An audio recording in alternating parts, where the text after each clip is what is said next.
let me share with you a vision of the future which offers hope. It is that we embark on a program to counter the awesome Soviet missile threat with measures that are defensive. Let us turn to the very strengths in technology that spawned our great industrial base and that have given us the quality of life we enjoy today. What if free people could live secure in the knowledge that their security did not rest upon the threat of instant U.S. retaliation to deter a Soviet attack, that we could intercept and destroy strategic ballistic missiles before they reached our own soil or that of our allies? I know this is a formidable technical task, one that may not be accomplished with Victor Technologies, the high-flying hardware computer company which took a nosedive this year, may be bought out by the British firm Applied Computer Technologies.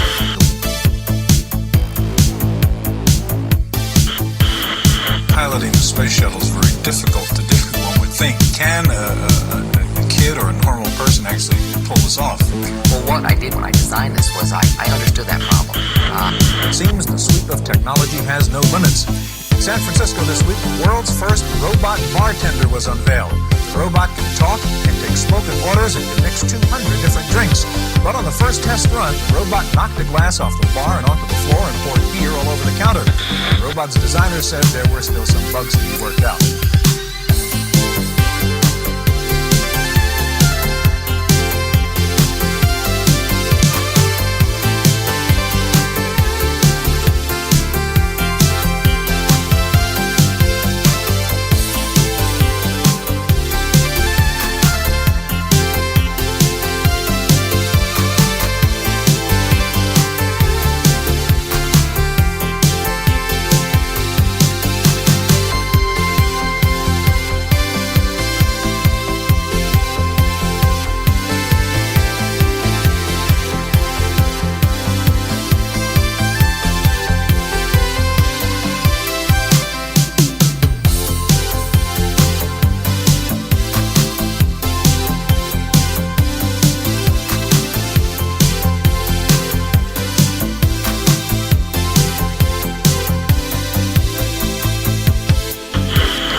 Everybody, thank you guys so much for bearing with us. Georgie and I were just talking about the revitalization of feudalism.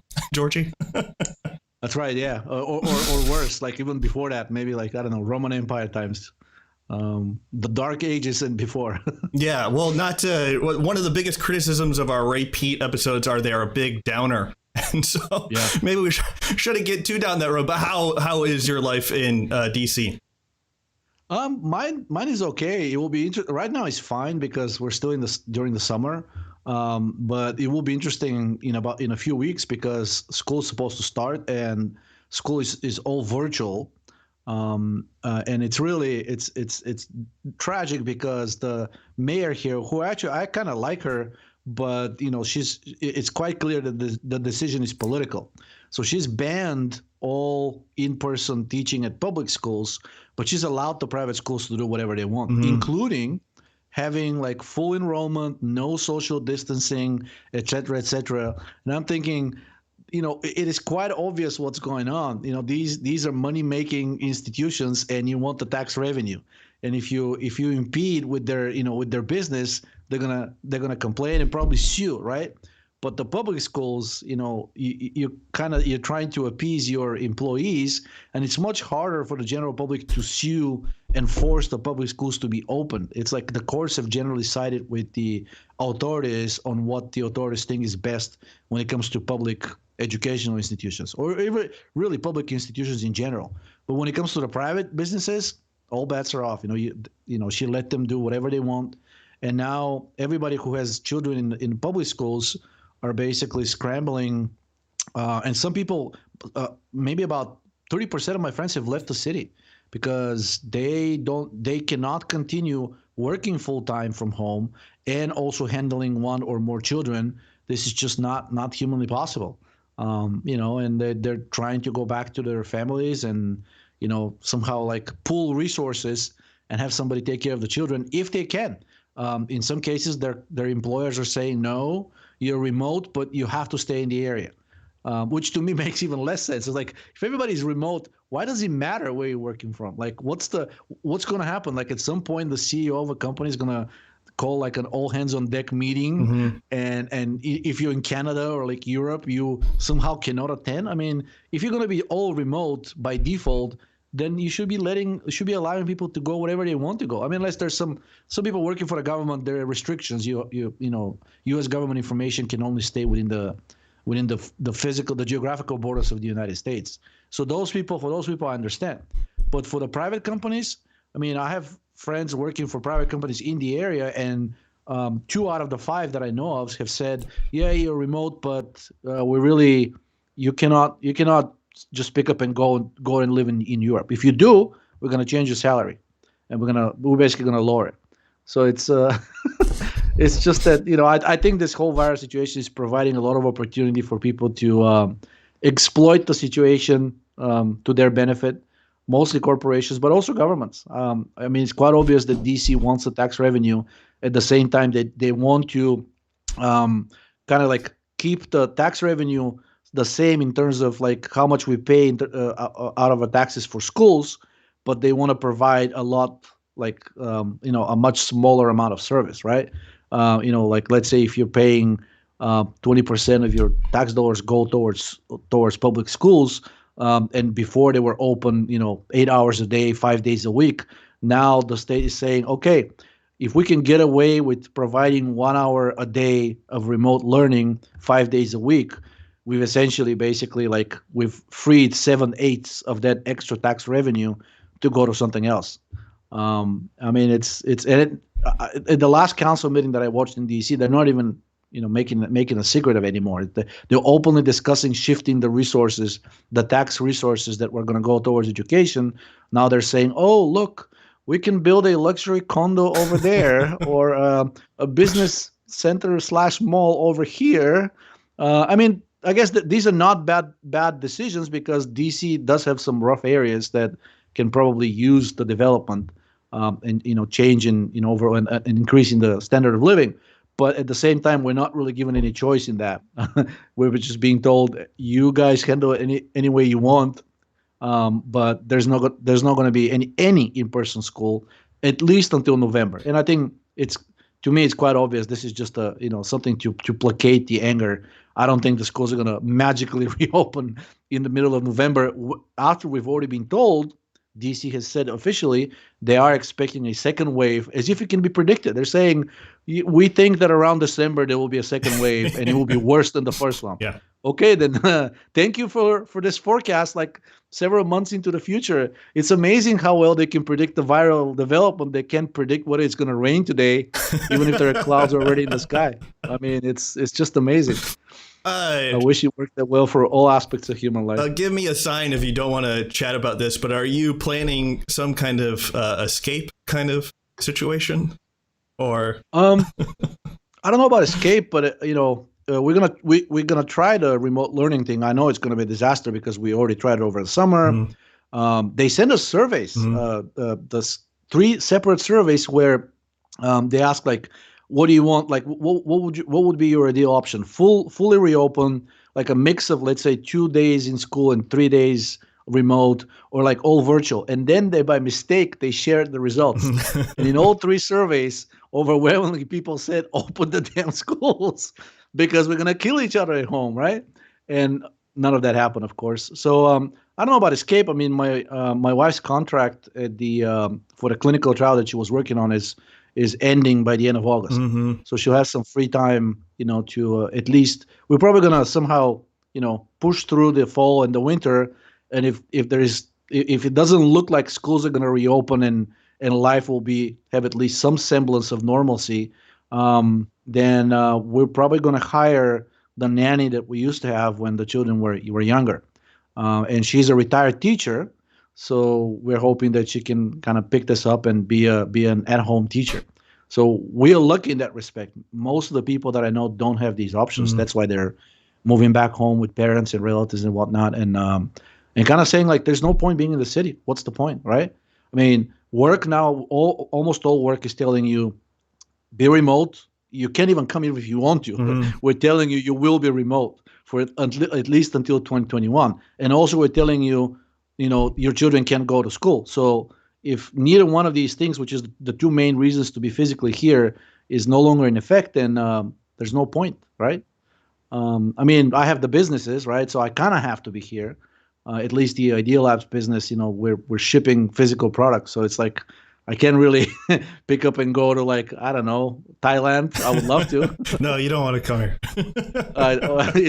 Has it gone like full Brave New World? Or I said this 100 times, but I think things are farther along here than they might be other places. And so I feel like I'm living maybe like a few months into the future, maybe than other places. But yeah, man, like the masks are mandatory to get in anywhere, and there's thermal. What was I doing yesterday? Oh, I went to give blood, and they had like just a huge rigmarole, like a TSA setup for the hospital, and so, but those things are popping up more and more places, but I don't think like that is what I used to think is bad, but they're talking about planned food shortages and things like that. Those are the really scary things. And so like a TSA thermo body scanner isn't that scary, but food shortages or like messing with the currency and stuff, that affects everybody. So so speaking of that, I mean, since you asked about my escape option, if you remember in one of his interviews, Ray talked about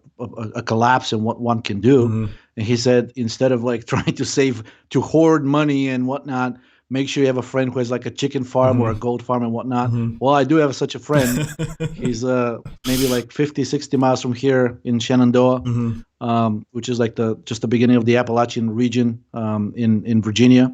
So he has a farm there. I've been giving him a little bit of money, like helping financially. He has some goats, some cows, some chickens. He's already fully on board feeding the chickens with liver and other kinds of like ruminant animal scraps, and chickens love it. He said they're starting to produce eggs where the yolk is so dark orange that like he took some to the farmer's market, and a few eggs broke, and everybody was aghast. They're like, "What are you selling? Like, why are they so dark?" He's like, apparently that's how like eggs look in the wild. If you look at a wild bird, if you actually accidentally crack an egg, it's really like the egg yolk is really dark yellow, like dark orange, sometimes even amber in color. And that's because they're eating a lot more saturated fats. And it's just that they're apparently like the egg color also depends on the liver health of the animal. So the darker the color is, the healthier the animal is. And just try to compare, like crack an egg, you like a commercial egg you bought, non-organic, just the regular one. Even the organics one are pretty abysmal, but just crack a regular egg and compare that one to like an egg. If you can get an egg from a farm where the chickens are free ranging and where they eat a lot more worms and insects, and you'll see what a massive difference that is. But that's my plan B. He has like a few rooms open. He's got like a massive barn house, and him and his wife are there. And they don't have children, and they're like, yeah, we would love to have some children on the farm, You guys feel free to stop by. So I haven't yet decided what I'm going to do weapons-wise and money-wise. But, I mean, you kind of have to. Like, if you're living in a nice farm and you're living relatively well, I wouldn't be surprised if marauding hordes, like, start driving up from, like, D.C. and trying to, upset that idyllic lifestyle. So, but he's armed. He's heavily armed. Most people in Virginia are. I'm just saying that I'm not. But, at some point, if things continue to get rougher, I will probably have to think about that too. So yeah. On that note, guys, subscribe to the BitChute channel. We have 42 subscribers. Very sad, but I hear BitChute is they're putting lots of effort into it. Apparently, it doesn't seem like they've been doing that for the last few years, but apparently they now are. By popular demand, the show is now on podcasts, so Anchor.fm and Spotify. And so if you type in Generative Energy Streams or Danny Roddy, you can find all of those episodes. And also they're normalized. And so some of these episodes, Georgie's mic is higher than mine is, or Ray's is higher than Georgie's. And so I ran all these episodes through a normalizer, and so they should sound slightly better. Follow Georgie on twitter.com/hateit. Follow me on twitter.com/DannyRowdy, the Telegram, my Instagram, which I've been posting some clips of these podcasts and live streams too. Idealabsdc.com, Georgi's supplement company. Georgi, any word on anything you're doing at the moment? I think I mentioned this in the past. We synthesized successfully a fatty acid oxidation inhibitor that's about 100 times more potent than Mildronate. And they just completed the toxicology testing in Bulgaria. That's where all the chemists are. And it looks like it's about the same toxicity or even less so than Meldonium, which is considered virtually non-toxic.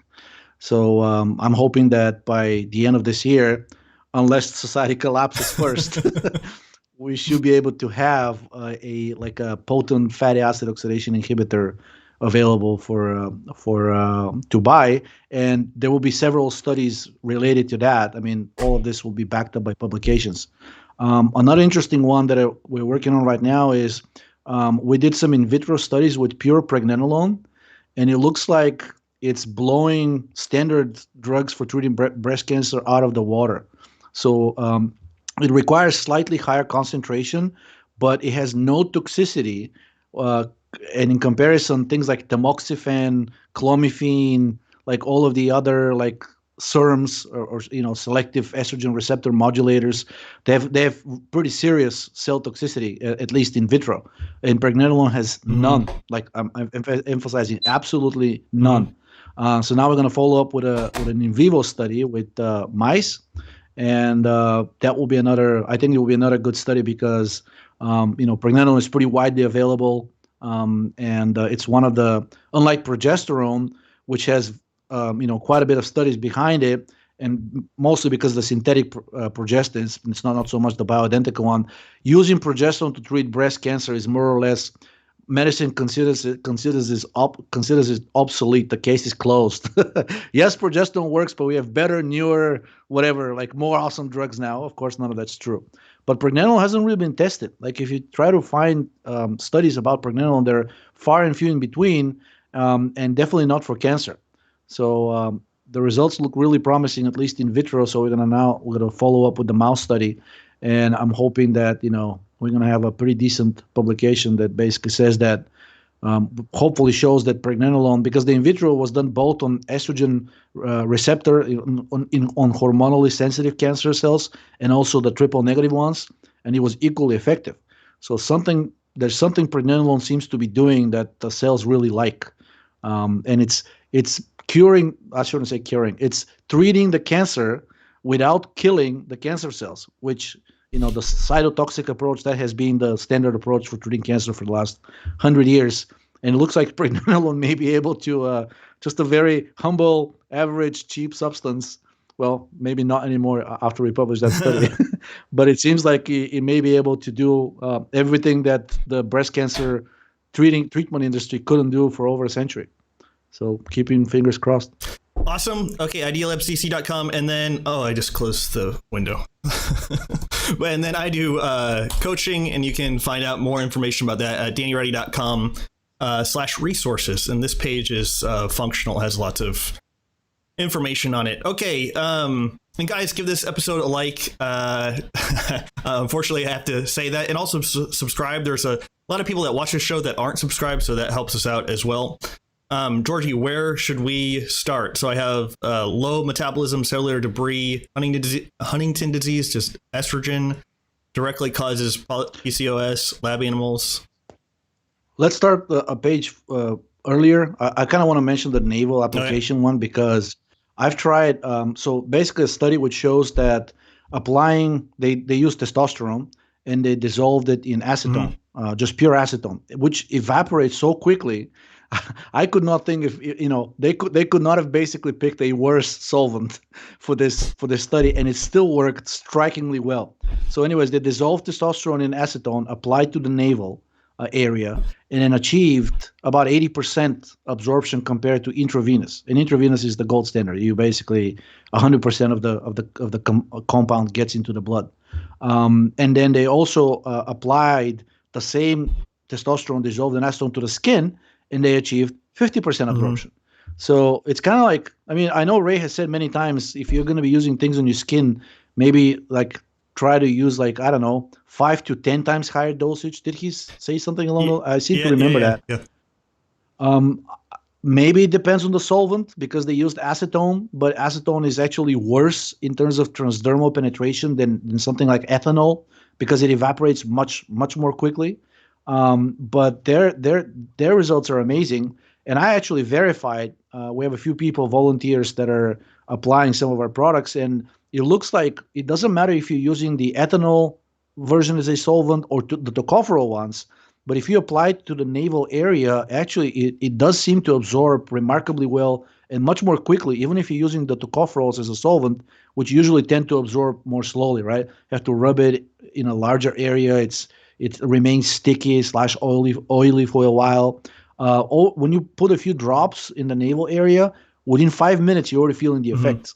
And I've had clients and people that follow me report that Progesti apparently works even better when applied to the navel area. So Ray Pete's product, some people are complaining that because of the vitamin E, they're getting GI irritation of the intestine. And it's not the product. Vitamin E sometimes does cause that in some people, especially if it's an undiluted vitamin E, which I think that's what Ray's products is almost completely based on vitamin E. There's very little residual oil in it.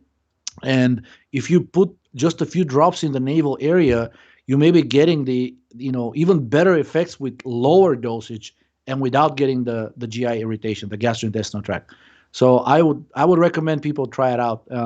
And it also seems that you don't have to use every day. For some reason, maybe because the effects are more potent or like the absorption is better, people are saying like they can use Progest E once every 2 or 3 days, like not every day. So your mileage may vary, but I thought it was a pretty interesting study. And so far, the people that have tried it are, they're giving it raving reviews in terms of effectiveness. Yeah, and the Ray Pete email exchange, there were a few people that asked him to further clarify the topical application. And I think he said damaged skin absorbs way more than intact skin. Yeah. And so that was... Again, I've been doing the topical administration for years now, and I still feel like it's very experimental. And so I think it's difficult to get the right dose dialed in. But another tip that I'll give you, not that I'm advocating it, several animal studies show that if you drink alcohol, actually the permeability, which makes sense because that's what alcohol does, it increases the permeability of cells, but the permeability of the skin increases too. So by getting the rats drunk, they applied basically, again, I think it was like a dexamethasone, which is a synthetic cortisol type steroid. And I think also estrogen and testosterone. They found out that while the rats are drunk and for the next 48 hours after drinking heavily, they were able to get 2 to 3 times more through their skin by using the exact same product as before than when the rats are not drinking. So if you feel like, you really need that extra absorption kick, just have a few drinks, and you don't have to get wasted. But apparently, because while the levels of alcohol in the blood is high, that's when the skin permeability is mostly increased. The skin barrier is mostly compromised. So having just a few drinks, and then in the next hour or two, if you apply, you should be able to replicate the study. Perfect. Good to know. What was the next article you wanted to get to? Let's see. Let me just go to the first page. We got the doxycycline akin to Meldonium, Mildronate. So many of our listeners already know that doxycycline has some extensive track record, at least in animal studies, for treating cancer. Ray has spoken about it. Actually, he's spoken about all of the tetracyclines. I think he prefers the minocycline the most. But there are studies about all the entire tetracycline family. He's spoken about it. He's explained that they work like quinones, similar to vitamin K, similar to emodin, similar to methylene blue, et cetera, But there appears to be something specific to the tetracyclines that is not related to their effect as quinones. And that something is that doxycycline inhibits the expression of the gene that encodes the protein responsible for fatty acid oxidation, for enabling fatty acid oxidation. So the doxycycline works at the genetic level. And then, so it's a step lower, actually more fundamental than Meldonium. And then meldonium actually just inhibits the enzyme that this gene produces, right? And that enzyme synthesizes the amino acid L-carnitine. So inhibiting the enzyme synthesizing the amino acid L-carnitine prevents the oxidation of long-chain fatty acids in the mitochondria. And that is what's therapeutic because due to the Rendell cycle, it restores the oxidation of glucose, and it's therapeutic in many conditions. And now they're finding out it's therapeutic in cancer as well. But for a while, medicine was scratching its head saying, why would doxycycline work, right? It just makes no sense. Maybe because it lowers endotoxin. That's certainly one of the part of the mechanism of action, right? Maybe because it's anti-inflammatory. That's certainly part of the equation, right?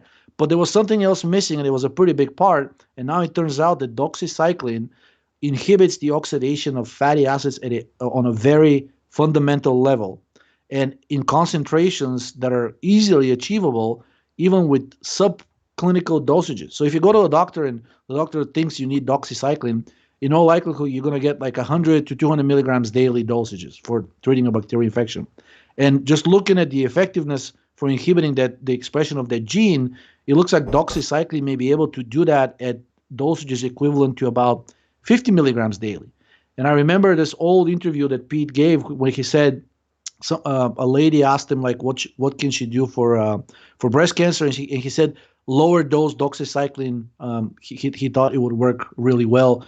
And she asked why, like, is it because of the endotoxin? He said no. At 50 milligrams daily, it's probably not going to affect endotoxin much, but it should take care of estrogen and the excessive metabolism of fat. Mm-hmm. So that man knew somehow about the effects of doxycycline long before this, because I actually try to find other studies. That's the only one that talks about this effect. So Ray must have either done studies on his own or taken doxycycline and experienced the effects. And he knew that doxycycline inhibits fatty acid oxidation long before this. I mean, I think the interview was given in 2011. So it's like 9 years. 9 years ago, he already knew about it, and who knows how long before that he already knew about it. Well, some people have talked about taking minocycline or doxycycline and feeling like super tired. I'm sure that could be from many different reasons, but maybe we talked about it, but some people hypothesize maybe that's the inhibition of the using the free fatty acids as fuel and kind of reverting back to your hampered glucose metabolism, and that might cause some kind of fatigue and the switch between those. And also, like, I think people need to be careful to distinguish between fatigue and drowsiness, like the tendency to sleep. Everything that blocks estrogen removes the brakes on the GABA system. And that's, I don't know if you remember that study came out about 3 years ago. It's on the forum that aromatase inhibitors can actually cure even intractable seizures. And they didn't know what the reason is, but one way or another, it's estrogen that's really the pathology here. So if you're like anything, usually if you look at the drugs that are used for treating seizures, they're heavily sedating. Almost all of them are GABA agonists, like valproic acid, longer, higher dosages of the diazepam or benzodiazepine drugs. All of these are clinically used for treating seizures, and all of them happen to be sedating. So if you take something that's anti-estrogenic, chances are it's going to relax you. And in many cases, if the stress hormones go down, you're gonna feel sleepy. And I think Ray also talked about that. If you wake up and you're really hyper and agitated, and then you have breakfast and your temperatures drop and you start feeling drowsy, that's because the stress hormones are lowered.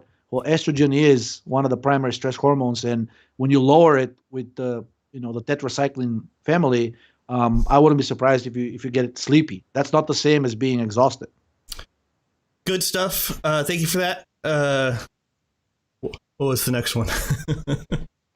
I'm tracking, like, the Twitter provides this like analytics function to see which tweets are the most popular. And actually, the endotoxin can trigger social withdrawal / isolation. That is the top tweet of the month. Sometimes the tweets you don't expect are the most popular. Like sometimes you go to the analytics. Okay. I'm guessing because social withdrawal and isolation are so prevalent right now, it's really ringing a bell for many people, and they're saying, they're feeling that something isn't right with them. They just can't put their finger on it, and it may very well be endotoxin. So it's a study that basically showed that even with very low dosages, that most people probably have circulating in their bloodstream anyways, because no matter how well your gut barrier is functioning, you will absorb some endotoxin from your colon if you have a, even if you don't have bacterial overgrowth. Just eating the regular commercial food with resistant starch and all the healthy things that your doctor is telling you to eat, you will have at least that amount of endotoxin, if not more. And the studies show that that amount is sufficient if administered chronically to basically trigger the sickness syndrome, which in animals leads to refusing to socialize, refusing to mate, big problem there, right? And in heavier, like more severe cases, refusing to eat. But overall, animals stop being playful. And playfulness, as much as doctors detest it and think it's an annoying feature of being human, it's actually one of the greatest symptoms of health. Just how healthy you are. You don't have to be a child to be playful. So lack of playfulness, even in adults, is a very reliable symptom of poor health. So just a very low dosage of endotoxin for a few days was enough to cause the sickness syndrome, where the animal refused to play with its friends, or running the wheel if it's a hamster or rat. Started acting anxiously. They have this test called the marble bearing test. So they give the animal like a shiny object, like a little marble. And if the animal is anxious, it immediately buries it in its cage. Like it doesn't, I guess it's afraid of like the shininess or something. But basically, like the animal started acting very anxious and avoided everybody, really. They just wanted to be left alone. Refused their favorite foods, etc., etc. So if you start feeling like you hate the world and you don't want to be part of it anymore, you may have a digestion problem. It's really, could be that simple sometimes. I don't know if you want to talk about this, but we did trade the email. I forwarded this to you about coronavirus, but you pointed out some things. So I said the coronavirus phenomena is as an advanced form of torture, coercion, and mind control. And this is from a QAnon person, and I think that's like an Israeli psyop. But and I think this was floated on InfoWars too, which I think is probably also Israeli psyop. But there are some things that you pointed out about just the general conditions of working people towards the variants, like the monotonous food, barren environment. Yep. Obviously, the restricted movement is more of the corona stuff, but not really. Actually, Google and the fan companies, they have an extremely elaborate system for controlling movement of employees within the offices. They claim it's to prevent stealing intellectual property. It's basically the intelligence agencies have this thing called compartmentalization. They call it SCI, Secure Compartmentalized Information. And actually, if you work for an intelligence agency, you're heavily restricted in your movements. But it seems like, well, it doesn't seem, since the private companies are heavily borrowing from the arsenal of the intelligence agencies and the military in general. When I was still gainfully employed as a hired gun, as a peon, we actually had behavioral consultants come in, and since I was being groomed to be a manager, I saw some of these. They actually had techniques on how to implement many of these things. The barren environment was thought to basically trigger, increased productivity because it will be less distracting.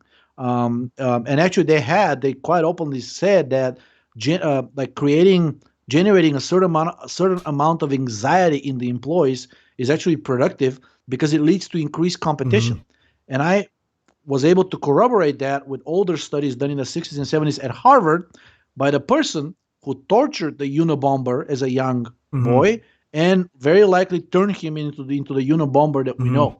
But apparently that's well known. It's been researched for decades, and by now these are fairly standard techniques in upper management's arsenal. Basically, how to keep people divided, competitive, angry, afraid, but without being able to articulate what they're afraid of. All of these things. So the full list of that column you sent me, it does seem like a more applicable to things like something like a pandemic. But certain a subset of that is very much in very wide use in large corporations. And it's not just in the United States. I have friends who work in Europe, and some of the corporations there are even worse.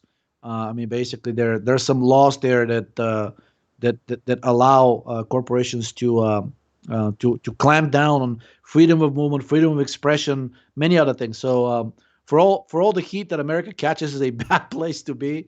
There are some places in Europe where, when it comes to personal freedoms, you can have it much worse.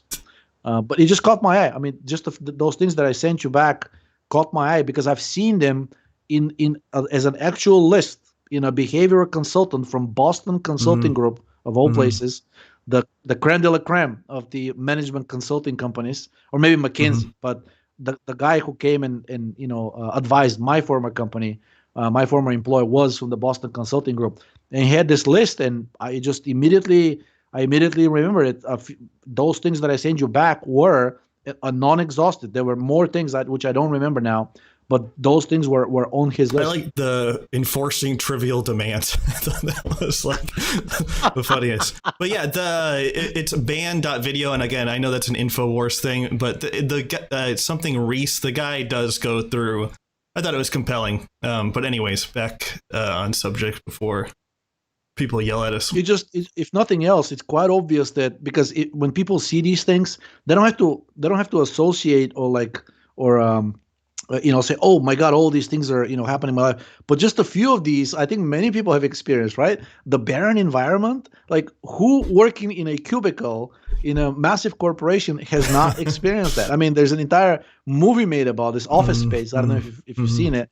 That's what the whole discussion was all about. The whole premise of the movie was the soul-sucking ability of modern corporations. And, I've actually spoken to a psychologist about it. And, of course, they're all part of the academia. So like, no, it's not on purpose. You're a conspiracy theorist. Well, apparently a good portion of it is very much on purpose. You'll think like, who would design these soulless looking, soul-sucking buildings and place people in cubicles to literally be like cattle? That cannot be just, you have to be either really, really, really dumb, or it has to be on purpose. And we've been told, it's maybe stupidity or like cost cutting or whatnot. And I'm sure there's some of that too. But now we're finding out that many of these things are quite deliberate. Good stuff. Thank you, Georgi. Okay, next, what's the time here? Okay, we're at 40 minutes. I think estrogen directly causes polycystic ovary syndrome. I think that's a pretty controversial one. That's the second most popular tweet of the month. Okay, go for it. So as the listeners probably know, the PCOS disease, it's currently considered an androgen-driven disease. It's a constellation of symptoms: cystic ovaries, high blood pressure, high blood sugar, like almost like a pre-diabetes condition, right? Infertility, acne, all kinds of there's a constellation of symptoms.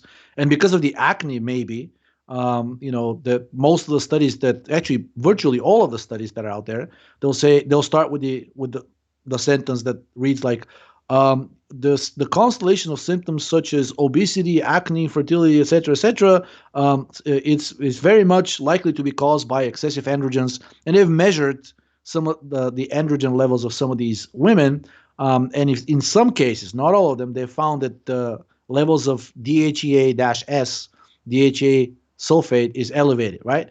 But we already know that this is an adrenal hormone, and we already know that estrogen irritates the adrenals and triggers, while the adrenals are still healthy, triggers an adrenal hyperactivity at the expense of the gonads. And people have asked Ray multiple times. He kept saying it's the estrogen that's causing it. That's why anti-estrogenic drugs are beneficial, et cetera, et cetera. But I still keep getting emails saying, how can Ray say that, and how can you continue to say that, given that all the evidence points to androgens, right? And there's nothing about estrogen. So I thought, I was researching. I was trying to find out if pregnenolone had direct anti-estrogenic effects. So I stumbled upon a study by a group from Iran. Ironically, I don't know if you remember in the last podcast, Ray said Iran is one of the countries doing some things right. I got right? email about that. So I thought, oh wow! And since, as you well know, I don't believe in coincidences. I believe in synchronicities. I thought, well, let me read that study. Lo and behold, they say it rather openly. Administering estrogen valeriate directly causes polycystic ovary syndrome over the course of just a few days, actually just 2 weeks. And I looked at estrogen valeriate, and it's actually the most widely used estrogen ester in contraceptive pills. So if I was a smart man, and I'm not, I would think that the current epidemic of PCOS may have something to do with the excessive use of estrogen-containing birth control pills, right? I mean, what else? Just if estrogen is involved. Oh, by the way, I also try to find corroborative studies, and there are at least 10 out there, and then by different authors. They haven't cited each other. So again, independent confirmation. And people were quite open. They said estrogen has a number of different detrimental metabolic effects, but at least 2 of them mentioned the hyperadrenalism, which estrogen is known to cause. And I thought to myself, wow, I mean, this makes perfect sense. We've always known actually that puberty, which is a condition associated with elevated adrenal activity, starts by a surge of estrogen in both males and females. So if we knew that estrogen causes this, then why is it such a controversy to say that another hyperadrenal condition in adulthood may also have something to do with estrogen?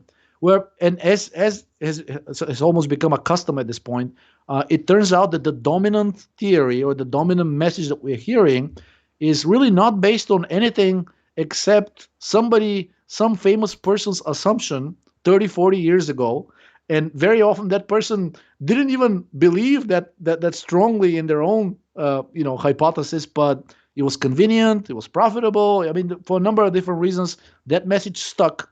And then everybody started quoting that original study and quoting each other, referencing each other's studies. And at some point you have this basically collective delusion. But if you start peeling the layers of the onion, eventually you get nothing, just like an onion. You can't even get to the core. There is no core. But quite a few other independent groups are saying, well, there may be different types of PCOS, but we know for sure that the standard one with all of the constellation of symptoms that we know as PCOS can very reliably and easily be produced by really not that high dosages of estrogen valuate, which most women that are taking birth control pills take doses that are 2 to 3 times higher on a daily basis, often for decades. So there is one possible cause, or one cause that will probably explain a double-digit percentage of the current epidemic of PCOS that we're seeing everywhere, like worldwide. Yeah, great stuff. And a few articles have talked about the so-called premature male pattern baldness in earlier, younger men being the analog, is that the right word, to PCOS. And so it's like a similar, it's actually like the exact same thing happening, and both are seemingly from the lower thyroid function. Like the estrogen suppresses the thyroid function, but it also activates the adrenals.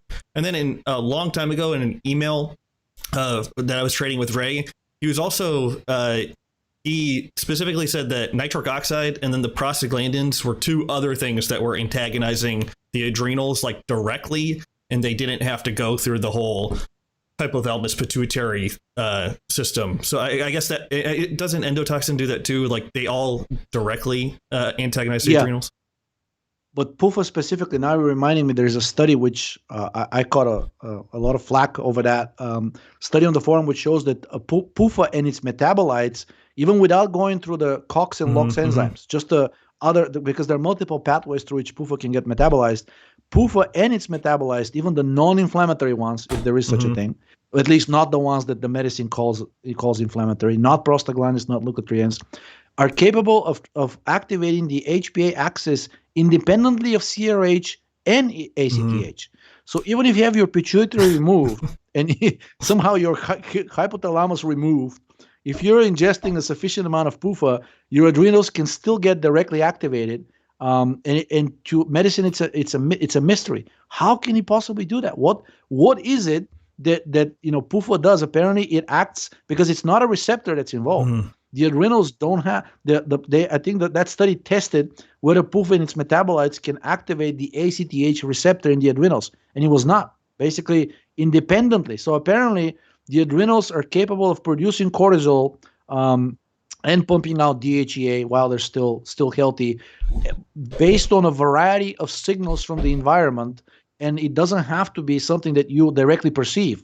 So it's just eating PUFA, even if you're perfectly blissful and nobody's threatening to, forcefully vaccinate you, you can still get a pretty potent stress response activation just by eating all that PUFA. So the adrenals are perfectly capable as I guess they're an autonomous system of sorts of self-activating, or I mean getting activated by signals that are not of endogenous origin. So you can get, the stress message can come in various forms, PUFA being one of them. Good point. Well said. Yeah. Okay. Okay. It's we're about 45 minutes in. Guys, thank you for hanging out in the chat. I know it's late for Georgi. Want to do 2 or 3 more articles and then we'll. Okay. Yeah. Let's do the progesterone, not a sex hormone, but a systemic health hormone. Great. I thought it was a great one. And this is actually, I'm surprised I haven't stumbled upon this earlier. This was an article in the New York Post about a study at Cornell University, which is also in New York, not New York City, but New York State. It was from 2001. But if you read that study, or at least the popular press article, it just reads like something Ray would like. I mean, not that he would say that he has been saying for decades.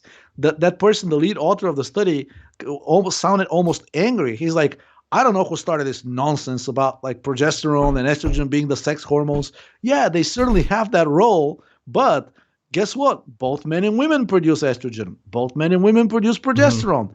And in that specific study, they found out that progesterone is actually one of the main endogenous controllers of blood pressure and of the stress system and of calcium overload in the cell. And progesterone was able to oppose all of these things. It was able to oppose the elevation of blood pressure by adrenaline. It was able to oppose the overaccumulation of calcium in cells.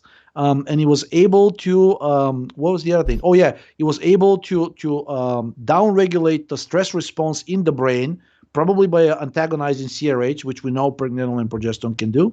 And then, not to be outdone, basically, like the second portion of the article was that same professor saying, yeah, progesterone, it's kind of unfortunate. Progesterone has been getting a lot of bad rap, but it's the synthetic progestins we need to be careful about. They have absolutely nothing to do with bioidentical progesterone. Almost all of them are derivatives of either testosterone or one of its synthetic derivatives. So stop talking about progesterone being the same as the synthetic progesterone. I'm like, oh my God, I don't know. I know quite a few doctors, both through classmates, and I used to work at NIH as an IT consultant, but the people that I work there on a daily basis with, they're all doctors. So, and I've discussed with them because at the time I was already kind of involved in the biochemical community. So we discussed like the, steroids and whatnot and the different drugs, and not a single one of them, like basically to them, the synthetic progestins were just like progesterone, but better. Like there was nothing progesterone had to offer. It was this obsolete endogenous steroid. They didn't want to deal with it, and it's like you could not convince any of them that progesterone had anything to offer except potentially mess up your hormonal balance. Of course, the word balance, right? Why? Well, because it can get converted to cortisol, can get converted to aldosterone, and all these things. Yeah, but it also happens to be an antagonist of both. So it's like, and when you inject it, or you give it, when administer it to people and animals, they don't become hypercortisolemic. They don't develop Cushing syndrome. But if you give them synthetic progestins, they do develop Cushing syndrome. So anyways, long story short, I mean, I thought that, I'm like, wow, I guess Cornell is really, it's like a beacon of civilization when it comes to, endocrine science. I've never heard of anybody else speak so highly of progesterone, try to dispel the myth that it's a sex hormone and nothing more. And more importantly, it's a female sex hormone. Again, like this professor kind of basically said, oh, this is crap. I don't know who started it, but it needs to end. We need to reevaluate progesterone because it has systemic beneficial effects on health and very importantly on heart, brain, digestion, and reproductive function. I thought, well, what else is left? I mean, it's like you're just saying that progesterone basically affects beneficially the 4 major systems that make us what we are. So that's the message that I got from the study, and that's why I titled the blog post that way. Even though he didn't say it's a systemic health hormone, he said it affects systemic in a beneficial way the digestion, brain, heart, and reproduction. Well, I mean, if you read Ray's articles, that's pretty much, these 4 things, one or more, are addressed in almost every single one of his articles. Yeah, progesterone affects the parts of the body besides the reproductive system, such as the heart, the brain, and blood vessels. Yeah, and if you actually read the actual study, he actually expands on that, says reproduction, and he says in a beneficial way. That's the key part. And I thought maybe New York Post thought they're gonna be accused of pushing progesterone, or like, somebody gonna send like a I don't know, a hit squad or something to, why are you promoting progesterone when we have all these billions invested in the synthetic progestins? But I looked up that professor. He's no longer at Cornell, and it looks like his lab that he was heading there has been shut down. So unfortunate, but gives me hope that not every endocrinologist in this world has completely lost their mind. Good stuff. I could question you more about this, but I'll be sensitive of time. I think the next one, many inert additives in drugs and food are actually active and toxic. I think Ray had an entire newsletter about this, right? Was it about the nanoparticles? Yeah, like and how dangerous they can have transgenerational effects. Yeah, so he touched upon a few of them, but now, and the good thing is basically this, the group that published the study, now they have a database where we can actually go and type like the name of an excipient. Could be silicon dioxide, could be titanium dioxide, could be talc, could be like what else? One of the gums, or like hypromellose, cellulose, these things, and you'll come back with whether because they tested over 7,000 different compounds, and they said that the majority of them showed at least one type of activity. And I think about 38 were especially concerning in terms of, from what I remember, thimerosal. Well, that's not a surprise because it's a type of mercury, right? But also, I think they mentioned, titanium dioxide and talc. Both of them were actually antagonists of the dopamine system.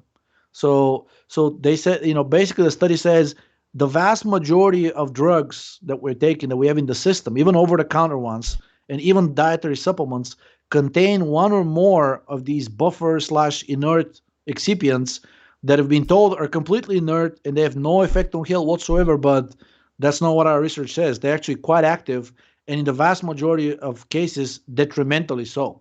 I didn't see a single compound that they said, oh my God, this is awesome. This inert thing can actually cure cardiovascular disease, or like, lower your blood pressure.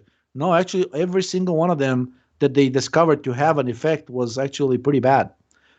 So next time make sure you check the label. If your doctor prescribes a drug, make sure you ask for the full ingredients. More often than not, they're not listed. The inactive ingredients are not listed, especially if you're getting your drugs from like a commercial pharmacy like CVS or Rite Aid. If you're in the United States, they just give you these, the proverbial orange containers with like a twist on cap, right? And it has your name, your prescription number, the doctor who prescribed it, the name of the drug, and maybe how often you take it. But I've not seen any information on inactive ingredients. Sometimes they include like an additional leaflet, and most of the times they're not giving it to you because it's like an additional thing. And most people will just grab the container and walk away because that's what they want, the drug, right? But make sure you read the label, because even things such as talc and titanium dioxide are far from benign. I don't know if you've discussed before the several class action lawsuits about talc. Maybe. That is causing endometrial cancer. So Johnson & Johnson is currently, I think they already lost the lawsuit. So they basically now they owe $700 and I don't know how many $million to people who develop endometrial cancer, women mostly. Well, I shouldn't say mostly, but women who develop endometrial cancer by using these feminine products that contain talc. And in some cases, they weren't even using it directly. They were inhaling it because it's also in baby powder, like talc powder. And, these women powdering their babies' behinds, sometimes this cloud, would form and they would inhale it. And I'm thinking, well, why just the mothers? What about the babies? They're also inhaling it. But unfortunately, the lawsuit did not look into that. So there may be a subsequent lawsuit that's about all the babies that were given cancer, childhood cancer probably, or adult cancer because of the talc that was being used. So very few things that are in commercial use right now are beneficial for you.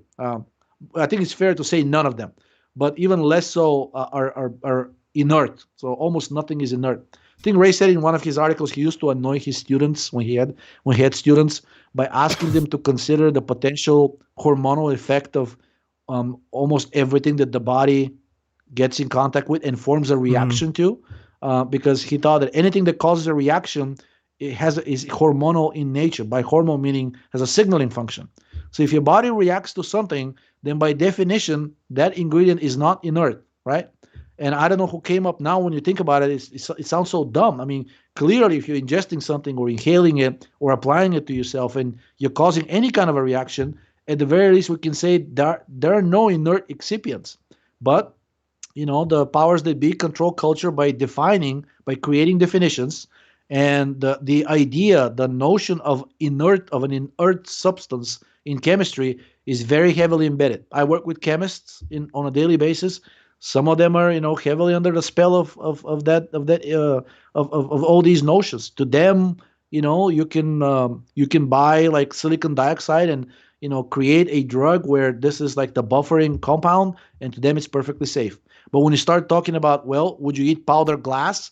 Then they start thinking twice. But before that, to them, it says inert. The chemical database says inert, so it is inert. Apparently nothing is, or very few things are when it comes to food and drugs. Great. Want to move on to questions? Okay. Yeah, sure. Thank you guys. I know it's late. Thank you for hanging out in the chat. Thank you, Georgi, for joining me. Give us a subscribe at the BitChute channel. It's bitchute.com/DannyRoddy. We have 42 subscribers over there.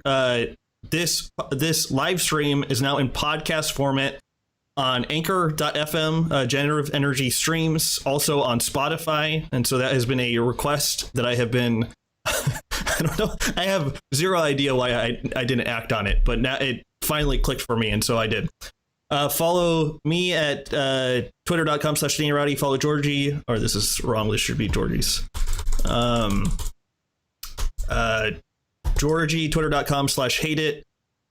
My Telegram, t.me/DannyRoddy. My Instagram, the Danny Roddy weblog. Idealabsdc.com. Georgi Dinkov's boutique supplements that he makes out of Washington, D.C. And then I do coaching on DannyRoddy.com/resources. Georgi, anything else before we dive into questions? I mean, I don't have anything else. Just like Ray, when you ask him like any parting words, he says no. He never says anything. Okay, let me open this up real fast.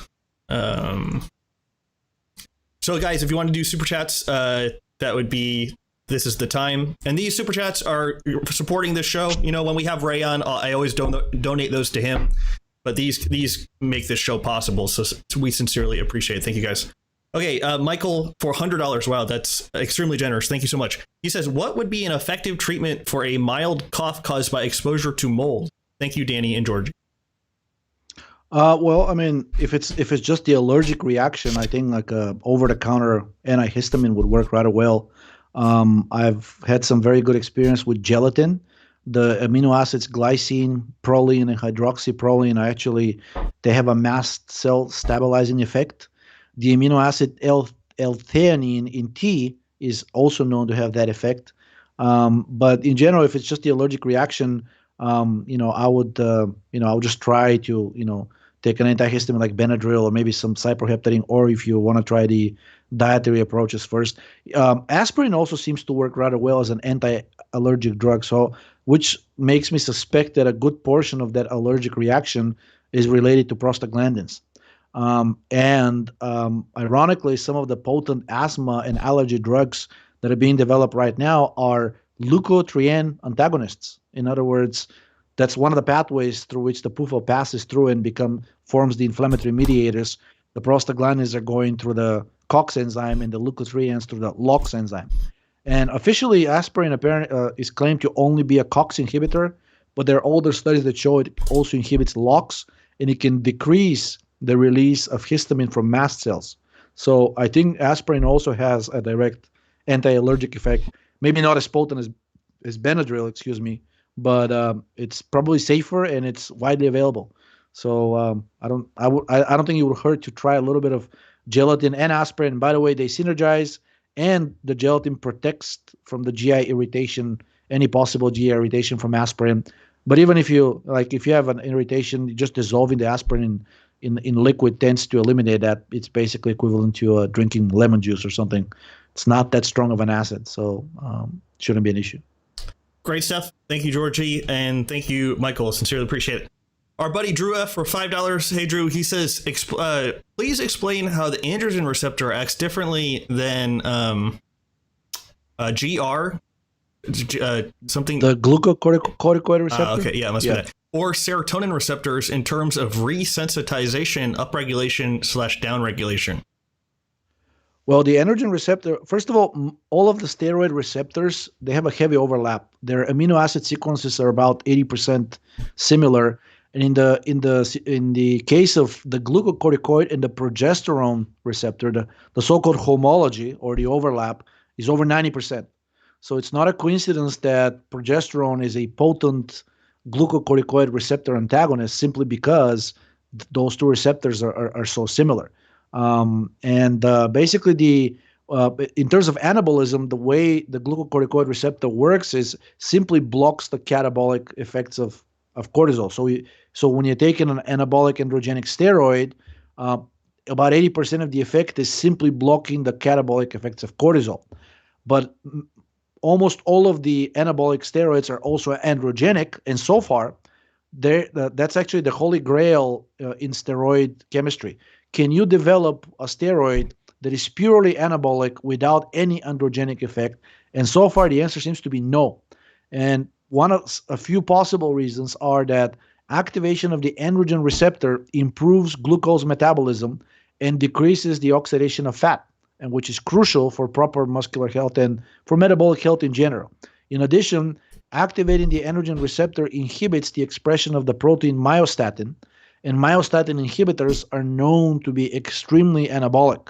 Some people may have seen, if you type myostatin inhibitor cow in Google and go to images, you'll see these ridiculously muscularly looking bulls and cows that have been treated with a myostatin inhibitor, and it's a known effect. So many pharma companies are in hot pursuit of myostatin inhibitors, but it looks like simply using a strong androgen agonist has that effect indirectly.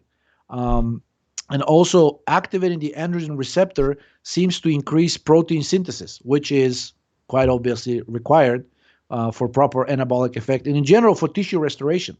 The most potent androgenic steroids are not very anabolic because, as it turns out, the muscle expresses a lot more of the glucocorticoid receptor than the androgen receptor. So you would expect more potent glucocorticoid antagonists to be more anabolic in muscle. However, most internal organs express a lot more of the androgen receptor than the glucocorticoid one, and the heavily androgenic steroids are actually quite anabolic for organs. So if you have a spleen atrophy, or you have a liver atrophy, if you have a gastrointestinal atrophy from like inflammatory bowel disease, something like that, it looks like androgen agonists could be very, very therapeutic, and that has been confirmed in multiple studies already, animal ones, with the steroid dihydrotestosterone, one of my favorites, DHT. If you just go to Google and type DHT IBD, which stands for inflammatory bowel disease, and you'll get a number of different studies showing that you can actually stop it in its tracks, and you can reverse many of the fibrotic and atrophic effects of prolonged inflammatory bowel disease. So the androgen receptor and the glucocorticoid receptor seem to be heavily dependent. I mean, they're synergistic, but also activating the androgen receptor seems to suppress the transcription effects of estrogen agonists. So by activating the androgen receptor, even though you're not directly messing with the estrogen receptors, you're blocking the effects of estrogen downstream. In other words, if estrogen is responsible for the production of certain proteins or, activating certain metabolic pathways, there are two ways to stop that. Either you block the estrogen receptor that the estrogen is activating, or conversely, you activate the androgen receptor. So in a functional sense, the androgen receptor and the estrogen receptor are antagonists. They're functional antagonists.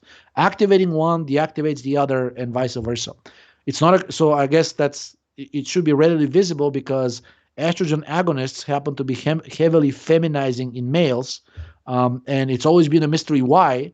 But one explanation is because they oppose the downstream effect of the androgens which are acting through the androgen receptor. As far as the serotonin, the dopamine, the receptor sensitization is usually done by administering an antagonist on a specific receptor, but it can also be done by lowering the levels of the endogenous chemical activating them. So, for example, if you want to increase the sensitivity of the serotonin receptors, you can take something like cyproheptadine or any other non-specific serotonin antagonist, or you can simply decrease the amount of serotonin being synthesized, and the body will respond by increasing the density of the serotonin receptors.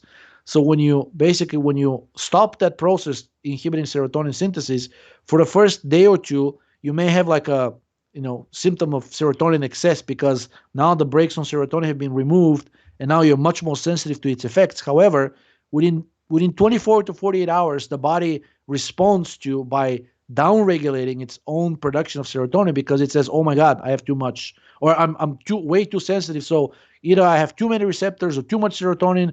But because changing the expression of the receptors is much more energetically expensive, the way the body compensates for it is simply by decreasing the synthesis of serotonin. It's the full process is not really known, but as far as the serotonin receptor sensitization, that's a pretty common one.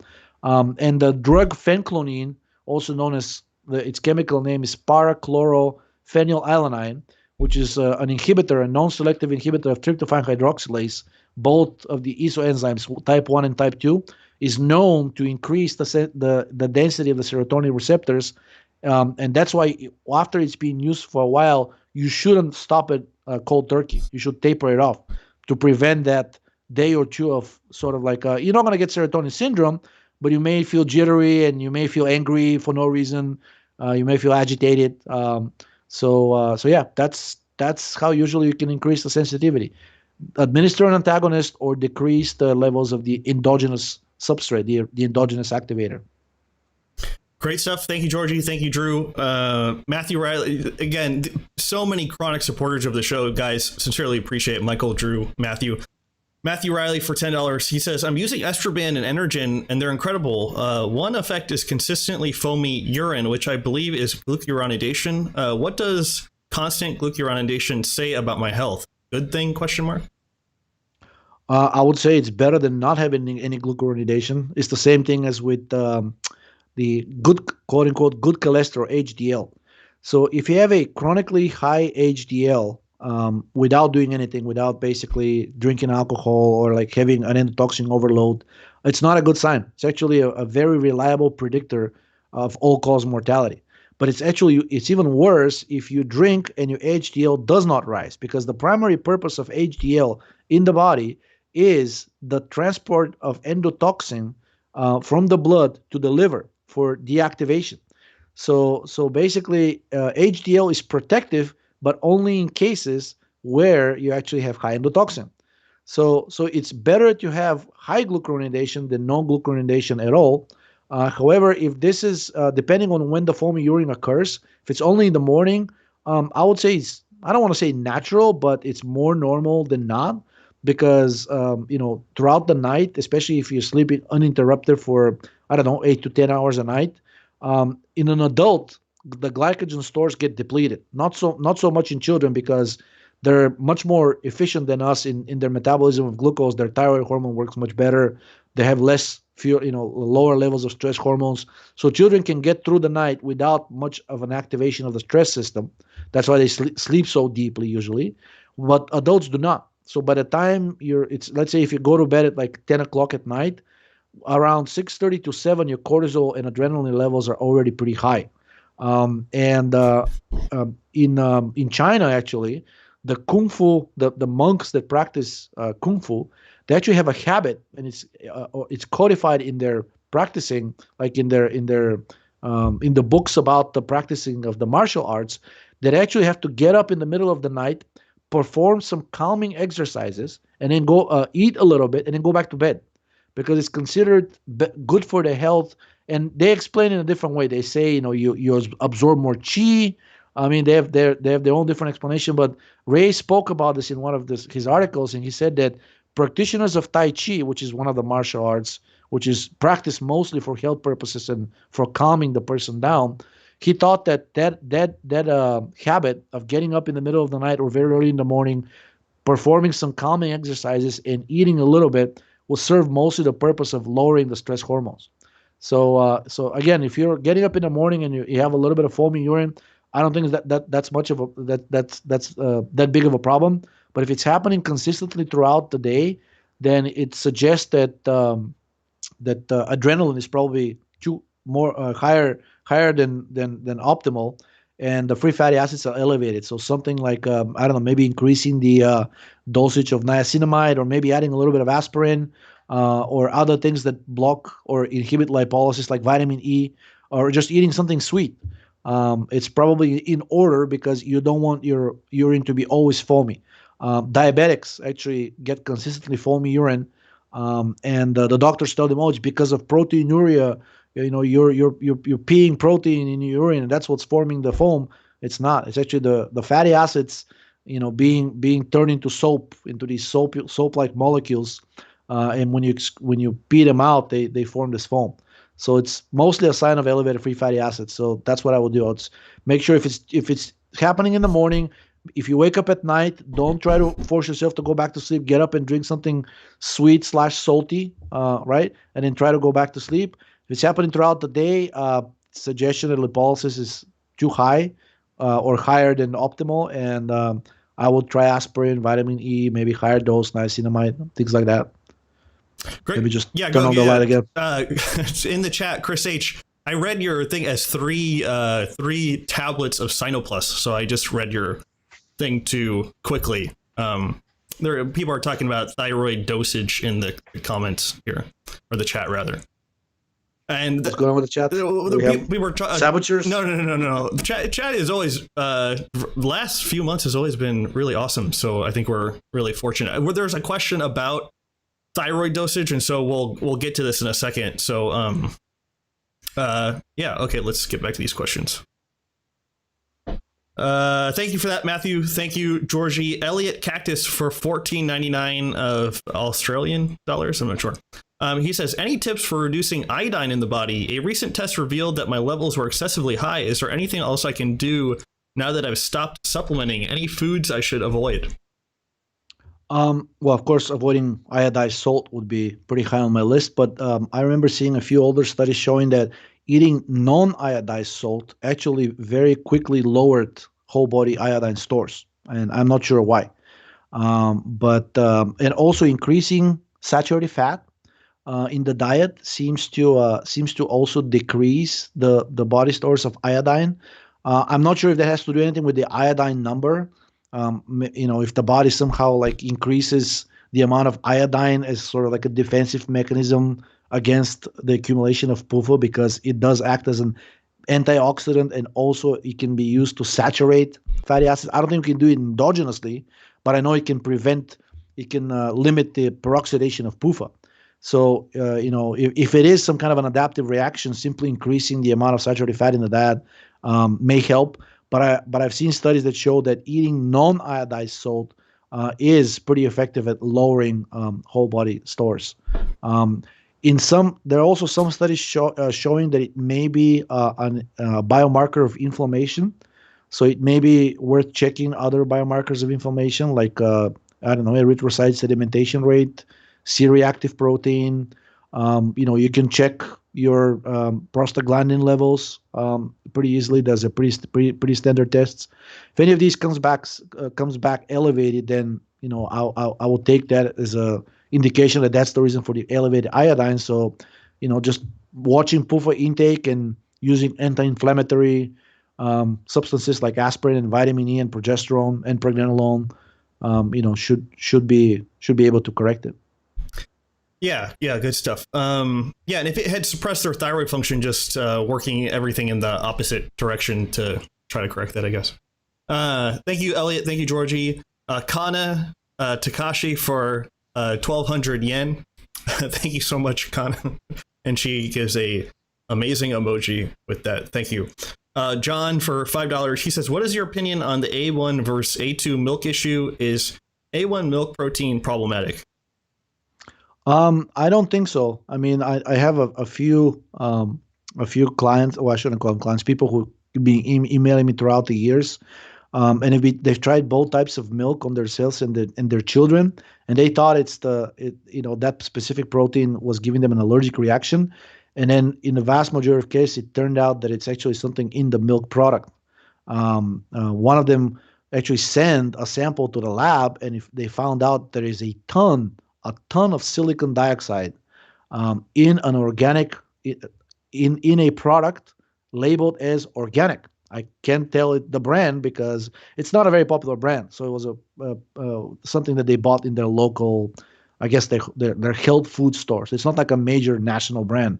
Yeah, I don't think many people are in danger of getting it, but it was still concerning because it did have the USDA organic sticker, and that person had an access to the lab, also convinced their child's doctor to send some samples for analysis, and they came back with really high levels of silicon dioxide. And when they switched to a different brand, still commercial, still organic, they did not have that problem anymore. So far, at least my experience is that it's not the protein type that's the issue. There's something else in the milk that's causing this. Good stuff. I just want to point this out. I cut my lip, and so I'm having trouble smiling, but normally I would be smiling a little bit more, but it actually physically hurts.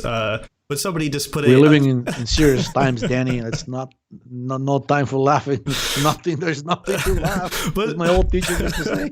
But somebody put an emoji, and I would normally laugh at that, but it's very physically painful. Okay, thank you for that, Georgi. Thank you for that, John. Our buddy Kirk 333 for $5 says, can a crease in the earlobe be reversed, or is the crease permanent but the health can be reversible? Both can be reversible, and in fact, I know people who had both of their creases in the earlobe disappear by taking. One of them used higher dosages of progesterone, about 100 milligrams daily, for a month, and then the other one went on testosterone replacement therapy, but convinced their doctor to also give them an aromatase inhibitor. Mm-hmm. And a third person reversed theirs with thyroid. So in all of these cases, all the three cases that I know of, there was dramatic improvement in overall health and just how these people look like. They lost their extra weight. They basically they were fatigued in the past before that, and then they started becoming really active to the point of feeling like they wanted to pick up exercise. They were sleeping better, so it was quite obvious an improvement in health, systemic health. But I think the ultimate issue is this is just a sign/symptom of low thyroid function. And usually restoring metabolism reverses. I don't think there is anything specific. I think that's why it's such a good predictor of cardiovascular disease, precisely because it correlates so well with low thyroid function. So doing anything, in the opposite direction, and we know that progesterone, testosterone, and thyroid are pro-metabolic, doing anything in the opposite direction usually resolves both the symptom and the underlying pathology for the cardiovascular system. Great stuff. Thank you, Kirk. Thank you, Georgi. Another one for Kirk. He says, only one. Okay, John for $5 says, how to aid 70-year-old parents' longevity? Due to their age, I fear bioenergetic changes to their medicine dietary habits could be too much for them. Both of my parents are in their 70s, and believe it or not, they do great on methylene blue and progesterone, both my mom and my dad. My dad had type 2 diabetes diagnosed about 10 years ago, but basically over time, he did not like metformin. They prescribed metformin. He didn't like it, didn't react well to it. I suspect he actually had mild cases of lactic acidosis, which metformin is known to cause. Thankfully, he recognized it. He caught it early. And even though he called the doctor and the doctor kept saying, no, it's nothing to worry about, keep taking it, he didn't. Thankfully, because lactic acidosis, if severe enough, kills about 30% of the people, even if hospitalized. Maybe precisely because they're hospitalized. Maybe if they stay at home, they wouldn't die in such high numbers. But long story short, I basically started giving him a progesterone about 4 to 5 years ago, and he lost most of his excess weight without counting calories. I mean, he's in Bulgaria, and Bulgarians are not very famous for the dietary regimens or adhering to things like Weight Watchers and whatnot. He's also fairly set in his ways. He's not exactly going to change and embark on a diet. So just by using progesterone, a little bit of methylene blue, he was able to bring his blood sugar from about 180 to 200. So it wasn't a very severe type of diabetes, back down into the 90s. So that's just by that's just by doing these two. And he doesn't use he doesn't use the progesterone and the methylene blue every day, but he does use aspirin on a very regular basis, and that's something that most European countries seem to do as by default. It's like the old remedy, old grandma's remedy. So to answer your question, I mean, it's tough. Like you can't just go and impose on older people what you think works really well for them. I think you also had an experience with your dad where he had a health issue, and he would ask for things for you to send him, but when you send him, he would ignore them, right? And he would kind of yo-yo between what his doctor tells him and what you tell him. It's really hard because you don't want something to happen and then your relatives blaming you for that, right? So you can provide some information. I wouldn't be forceful with it because we can all make mistakes. But as far as older people in their 70s go, very few things can go wrong with aspirin and something like methylene blue and progesterone or even just eating anti-inflammatory foods like gelatin. One of my parents' good friends had really severe problems with his joints to the point that now it's very fashionable in Eastern Europe right now to get hip replacement surgery. It's like a sign of status because you have to pay out of pocket. There's really no insurance to start with, but you have to pay out of pocket for that specific one. But he didn't like it. He's a biologist himself, so he kind of suspects that that surgery is pretty stressful surgery. It's about 8 hours. So he didn't want to go and do the surgery despite the doctors heavily advertising it and saying that's the only thing that can fix you.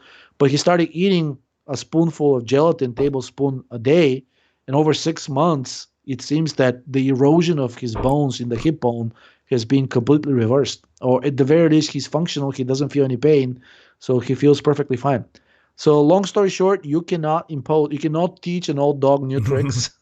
You can only throw these tricks around in the dog's environment, and if the dog likes one of the tricks, he's going to start experimenting with it, and hopefully pick something up that works for them. But I guess you just don't want to be in the same role as a doctor who says you listen to me or all hell will break loose. It's not a good situation to be, even if you are right. It's better to be supportive and kind of try to steer things in the right direction by being completely accepting of their doubts and fears and whatnot. But as far as interventions, you can only suggest. I don't think you can implement. Sometimes it can backfire.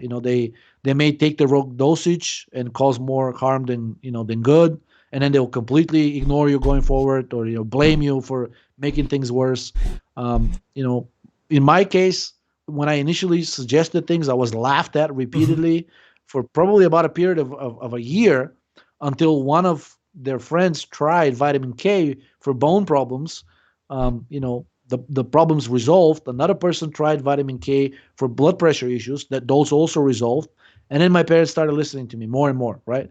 But it took a while. I mean, I would say, several years before they started taking things more seriously. And not so much, I didn't care so much about taking me seriously as I wanted them to start experimenting and seeing for themselves that things worked. So it took a few years, at least with my parents. And my suspicion is most people over 70 are going to be similarly, difficult to move, difficult to change their minds. Yeah, this is funny. We're talking about this just a few days ago. I was talking to my mom, and she had independently found a gelatin product and was taking it, and told me that her joints didn't ache anymore, and they had for years. And she just randomly told me that when we were talking. And then I guess the ultimate non-interventionalist therapy would be red light. Like you have to do almost nothing, And so if somebody was really resistant to changing anything, it'd be crazy if they were also resistant to just like sitting under a light bulb. So, but that could be something to explore as well. Yeah, absolutely. Especially if they're, older people who spend most of the time sitting on a chair or lying down in bed. I mean, that's, it's kind of dangerous for older people to be immobilized for too long because blood clots start to form. And red light is pretty good at preventing that. But in general, if that person is lying still, there is no reason not to use the red light because they're not getting much sunlight to start with. So I think I think that's a very good point. It's very important to get proper red light exposure, even without the vitamin D. Thank you, Georgie. Thank you, John. Another one from John, different John, for $5. He says, any opinion on what causes keratosis pilaris, also called chicken skin, and how to get rid of it? I know some people who had this develop as a result of vitamin A deficiency. And I know a few people who had this develop as a result of vitamin B deficiency. They didn't know which one, but the reason I'm saying that is because they tried taking a vitamin B complex and it disappeared. So it may be just a overall sign of low metabolism. Estrogen excess is known to cause it. There is a special condition called ichthyosis, which is basically your skin starts looking like the skin of a fish. And in severe cases, actually, it's a pretty good sign of cancer. People with cancer tend to develop that. But the reason I mention is because that condition is very well known to be caused by estrogen, even in the absence of cancer. Of course, medicine doesn't put two and two and say, oh, so if cancer patients, many of them have ichthyosis, should we check their estrogen maybe? Maybe it's high. Well, they don't do that. But anyways, so high estrogen may be can cause it. Vitamin A deficiency can cause it. Zinc deficiency can cause it. In an inflammatory reaction can cause it in general inflammatory reaction. People with autoimmune skin conditions like psoriasis and lupus tend to have that also as a comorbidity, so-called. So a number of different things to try here, but probably the easiest thing is to eat some liver, which has most of these vitamins and minerals that may be lacking, and see if it improves.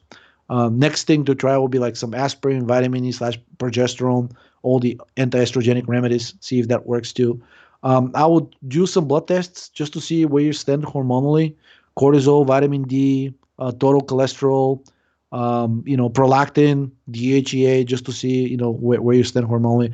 In my experience, the high cortisol to androgen ratio or high estrogen to androgen ratio can cause skin issues, a number of different skin issues. So it's not. I think it's good to not look at it as a specific symptom, but more of a skin problem is usually indicative of either a digestive issue or a hormonal issue, and they usually go hand in hand. Yeah, for what it's worth, I had the chicken skin on the back of my arms and the side of my legs for basically my entire life, and thyroid and liver make it go away. Great stuff. Thank you, Georgie. Thank you, John. Another one from Kirk for $10. Thank you, Kirk. He says, I have more stamina and don't tire as fast with vigorous exercise in the evening when fasting throughout the day, but when eating in the day, I feel the opposite. What can this be contributed to? The elevation of the stress hormones. I mean, basically, if you don't want to be energetic at night, that's usually a sign of elevated stress hormones. Your cortisol should be lowest at around 4 to 5 p.m. And actually, if you're feeling energetic at night, which you shouldn't be because with darkness, serotonin rises, so you should actually be getting more sluggish as the time progresses in the evening.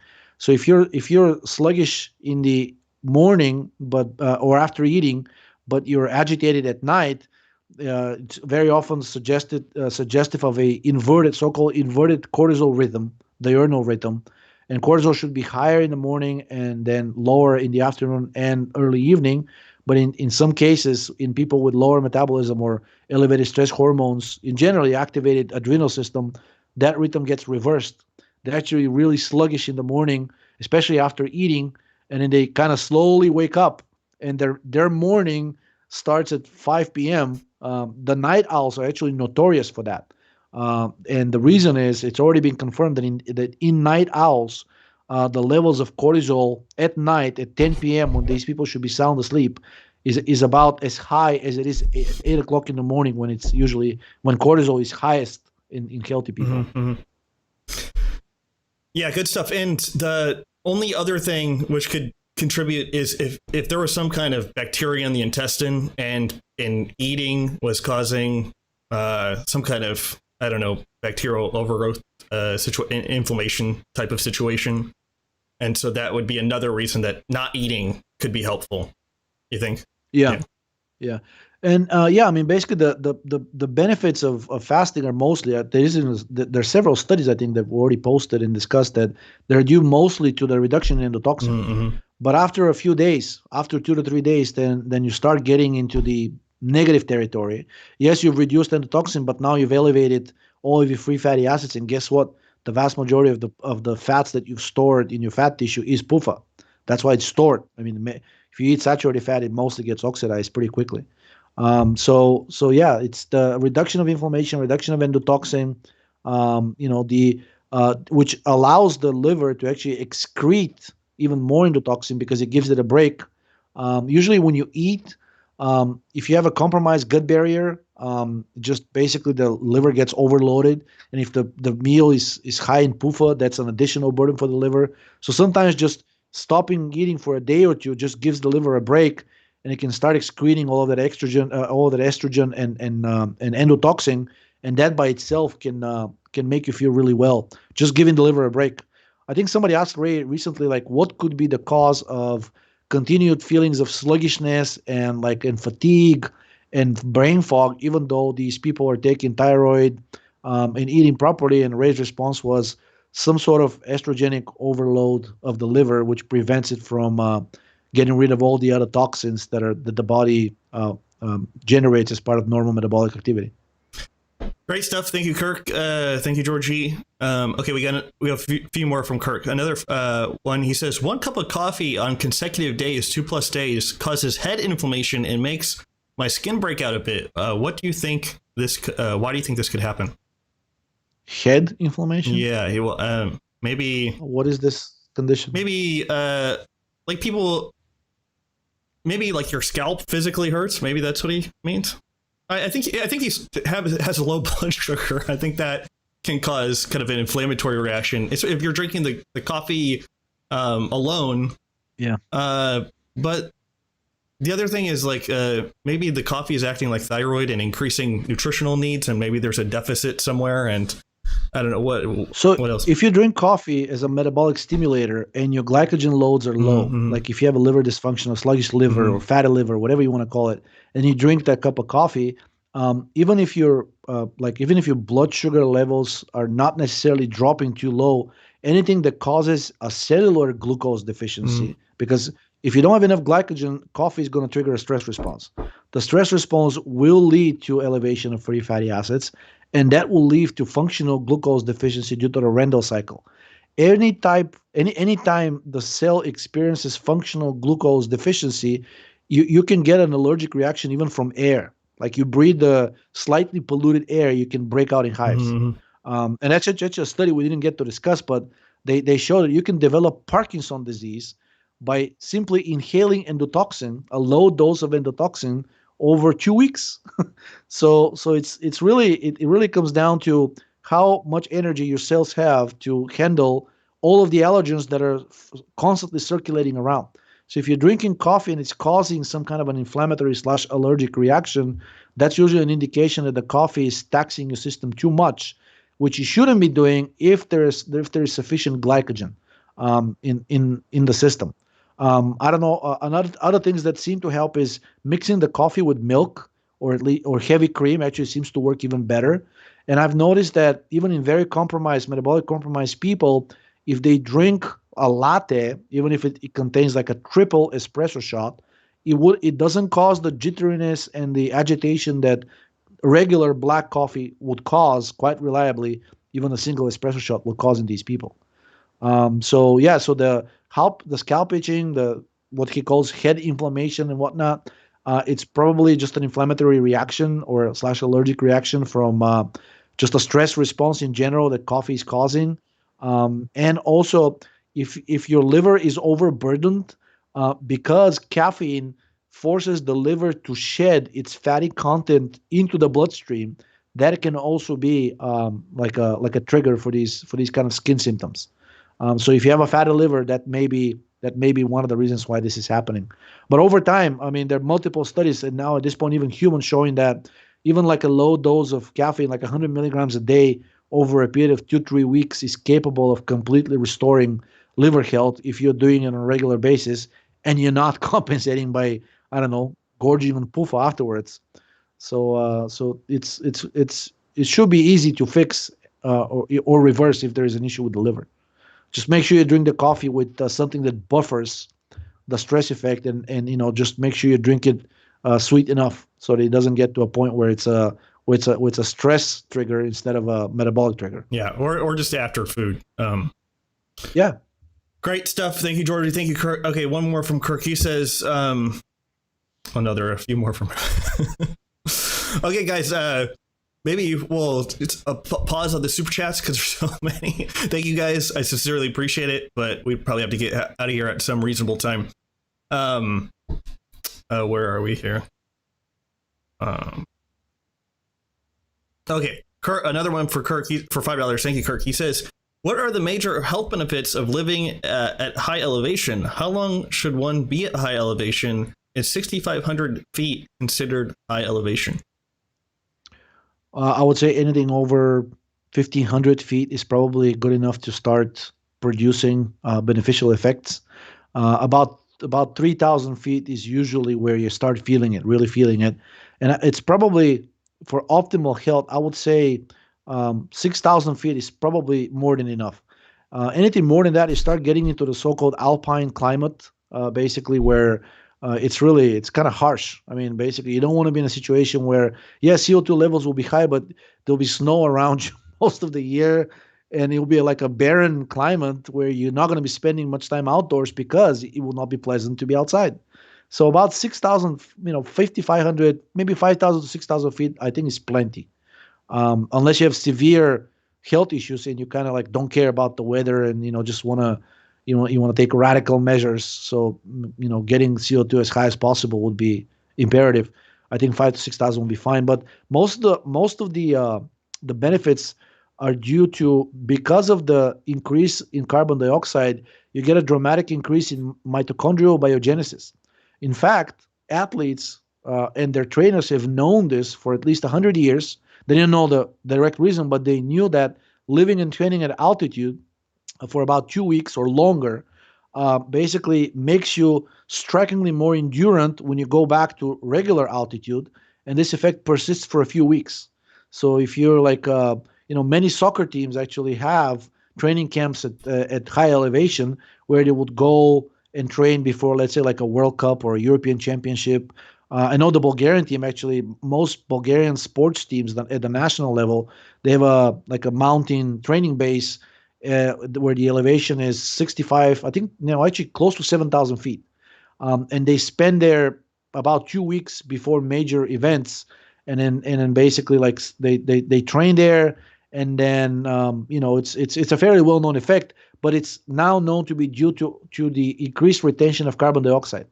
Another additional benefit is that usually areas of higher elevation tend to have pretty thick forests, and especially the coniferous forests tend to ionize the air, which has a serotonin reducing effect, which by itself has a very potent pro-metabolic, mood improving, and also mitochondrial biogenesis effect as well.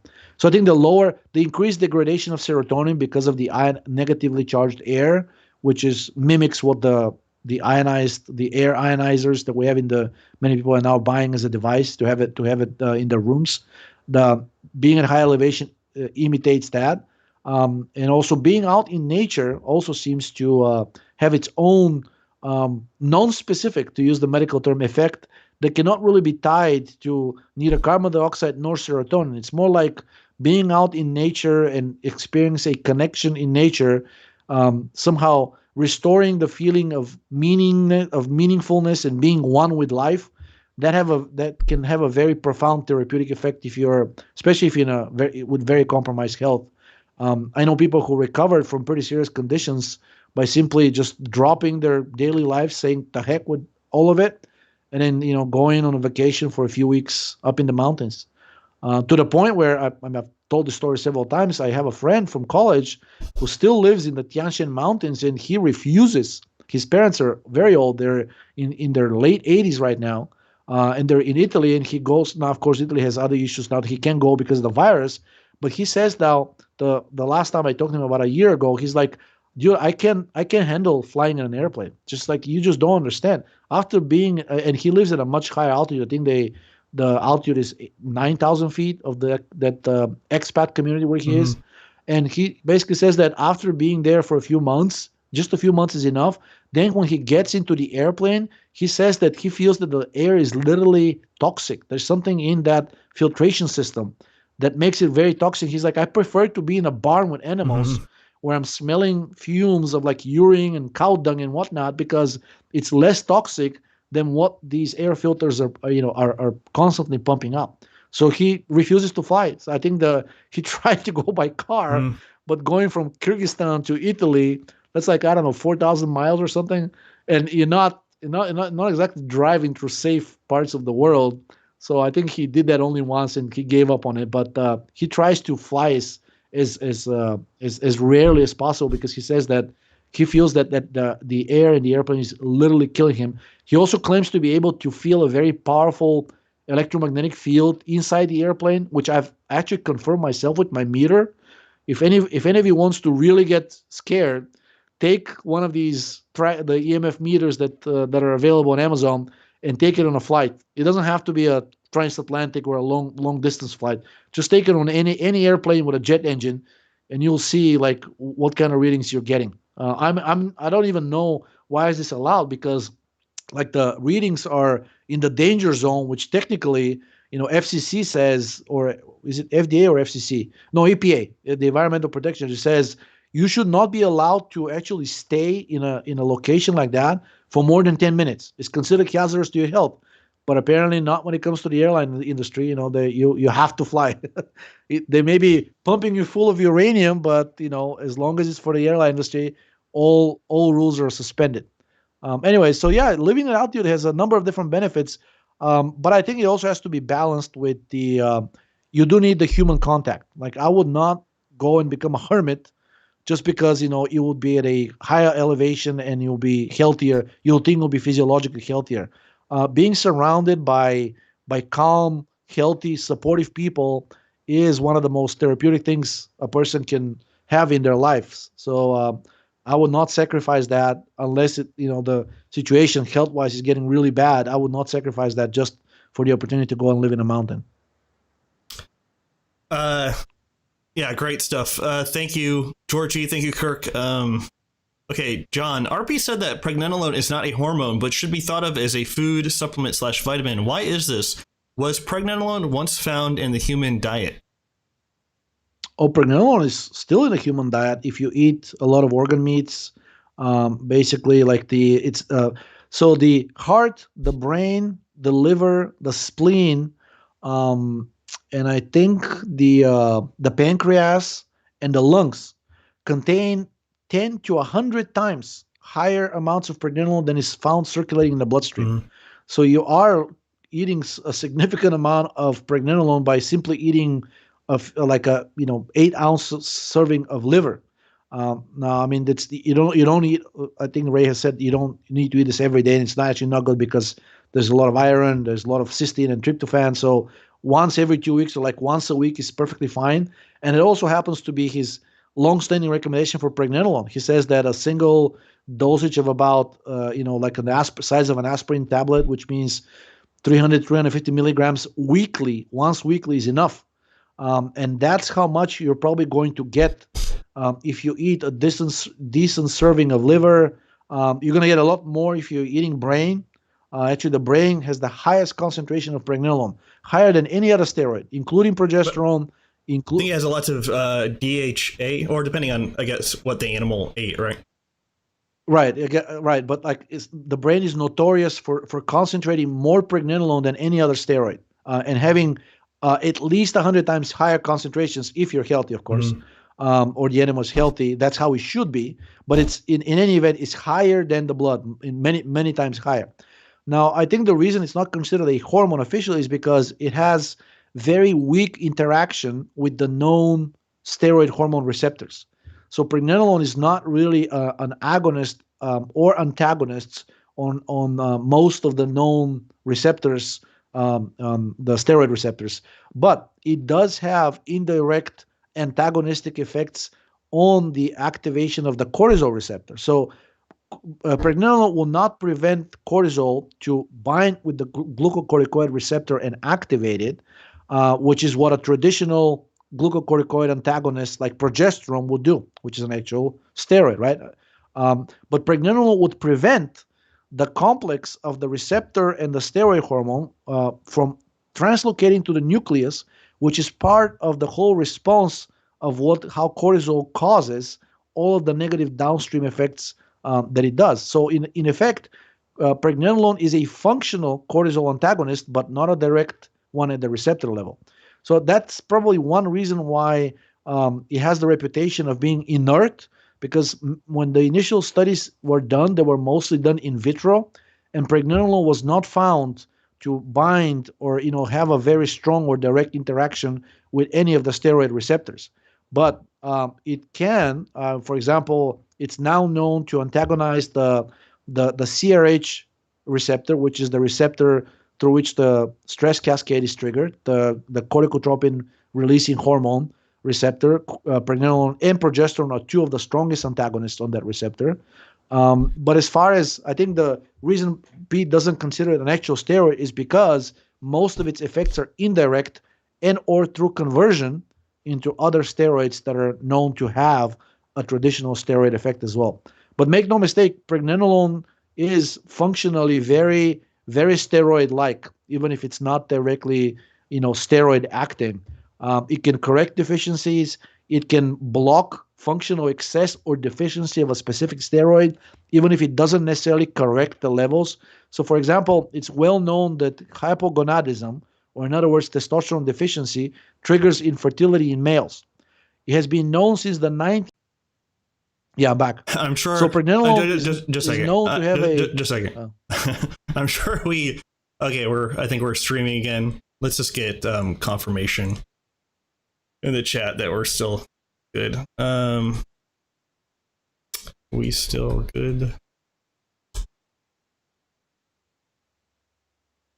I mean, everything looks okay. Okay, we'll just keep going. You were talking about I forgot what. Yeah, I was giving an example that let's say like if you have low testosterone, you will be if it's significantly low, if you're in a hypogonadal levels, you'll be infertile as a male, right? Because the spermatogenesis and the maturation and the movement and the motility of sperm depends on testosterone. Mm-hmm. It's well known. In fact, one of the treatments for hypogonadism, actually the standard treatment for hypogonadism triggered infertility, is to administer testosterone. Mm-hmm. But it's been known since the 1920s that you can actually have better, stronger therapeutic effect on fertility by administering pregnenolone, while at the same time without correcting the hypogonadism. So you see, like pregnenolone is capable of correcting the effects of a testosterone deficiency without necessarily restoring the levels of testosterone to normal, without correcting the hypogonadism. Pregnenolone is capable of correcting some of the effects of hypogonadism. So I like to think of it as a functional steroid-like molecule, even if it's not a directly receptor binding one. It does have receptor binding properties. It's an antagonist of the aldosterone receptor, pretty potent one, and of the CRH one. But in comparison to other steroids, more well known, it does seem inert when it comes to the receptor activity. But it's very, very active when it comes to correcting functional deficiency and or excess or downstream effects or downstream negative effects of a specific steroidal excess or deficiency. Great stuff. Thank you for that, Georgi. And who's the person that asked that question? Thank you, John. Okay, we have 7 questions left, so we'll have to invoke brevity. John, again, for ZGR, thank you so much, John. So many chronic supporters. Thank you guys. Sincerely appreciate it. For $20, thank you. He says, I don't eat green leafy vegetables rich in lutein and zeaxanthin. So is supplementing lutein and zeaxanthin for eye health a good idea, or is it worthless? Is it helpful in preventing vision problems and perhaps to improve vision? I think that talks about the zeaxanthin, which is like a it's a beta carotene type molecule. But most of its effects on eyesight have been shown to be due to its antioxidant effects. So it's not a coincidence. There are also multiple other studies showing that simply taking vitamin E can actually drastically improve eye health and vision simply by preventing the formation of lipofuscin and the many other negative effects from elevated PUFA. And of course, vitamin A. So in my experience, in my opinion, based on the study I've seen, is vitamin A and E can do a lot more for your vision than lutein and zeaxanthin. Those are relatively exotic molecules that are found in vegetables, and I don't think they're essential in the sense that if you don't take them, bad things will happen to your vision that cannot be corrected otherwise. It's mostly related to most of the vision problems stem from declining mitochondrial function, which is a study that I had on the blog we didn't get to talk about, but staring at red light for just 3 minutes a day was able to restore declining vision in older people. It was a human study. So it directly implicated the decline in mitochondrial function in declining vision. So there you go. No need to supplement zeaxanthin and lutein. And also other studies have shown that things like cataracts and glaucoma are mostly due to the peroxidation of PUFA and its interaction with iron. And both vitamin E can actually protect from both. And I don't think zeaxanthin or lutein can have an effect on either one. I think most of the benefits that are seen from these chemicals come from their antioxidant effect. Great stuff. Thank you for that, Georgi. Thank you for that, John. Okay, Harry Burgos for $10. Thank you, Harry. Chronic supporter of the show. No message. Diana Orbello Glenn for $14.99. Thank you so much, Diana, another chronic supporter of the show. Cardo Chav, $4.99. Cytoplus, how are you taking it all at once, split up through the day, adding supplemental T3 at all? Just wondering, 120 micrograms of T4 and 30 micrograms of T3 seems like a lot for one day. So I am taking Cytoplus at the moment, and it depends how active I am. I just, since the place I won't bore people with the details, the place where I'm living right now is probably about as not optimal as it gets. So I bumped up my Cytoplus dosage to 2 grains, and this is just for myself, but I'm taking 1 grain in the morning, 1 grain in the evening, and some T3 in the afternoon. And so that's generally how I do it. And then I have a milligram scale, and I always measure out the doses because I think measuring them on a scale is just ridiculously inaccurate. And so that's 2/3 of a Cytoplus tablet, which is about 3 grains. But I always try to listen to the pulse and temperature and the obvious hypothyroid symptoms. But Georgi, I know you've experimented with Cytoplus and also your product Tyromix as well. I don't take thyroid on a regular basis. I only take it as needed. I found that progesterone and pregnenolone and DHEA can provide the same effects, but I seem to be able to tolerate those better and to be able to, better manipulate the dosages, for lack of a better word. However, if I feel like I'm coming down with the flu, whether it's due to endotoxin or truly something related to a virus, especially in the winter months, nothing beats a tablet of Cytomel, 25 micrograms. And I usually split it in half, and I take it I take the 2 halves, 1 in the morning and 1 at night. But as far as taking thyroid on a regular basis, so far I haven't found the need for it, and I struggle with finding the correct dosages. I seem to very easily go into hyperthyroid state, and then I try to taper down, and then basically because of the suppression of the thyroid, I usually experience a few days of hypothyroidism. So then I either have to ramp up the dose and find the sweet spot again, or I usually reach back for my progesterone and DHEA, and usually that's what I use. Even those I don't use on a daily basis, maybe 2 or 3 times a week. It's I found that, just like Ray said, the quality of dreams seems to be pretty good indication of health. If you're having nightmares, that's a pretty good indication that serotonin is high. And if serotonin is high, your metabolism cannot be operating well.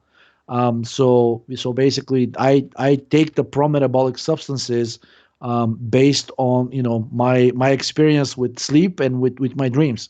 If I sleep well, if I don't wake up at night, to like have to drink something sweet or salty. If I don't have foamy urine, if I don't have nightmares, I usually don't use the steroids at all. I would take aspirin, maybe like if I feel like it. But knock on wood, these days I'm mostly going by symptoms.